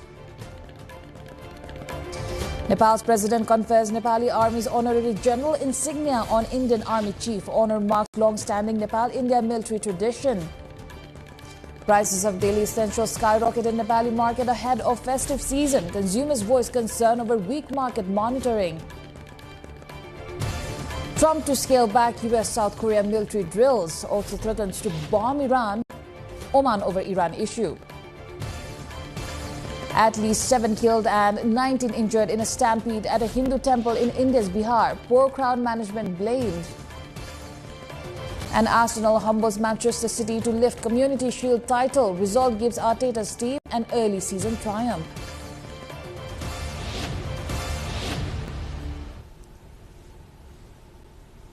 That is all for the moment. Do join us through our social media and visit us at www.nepaltelevision.com for more information and news. I am Ipulagising Lama. Thank you for watching. Good night.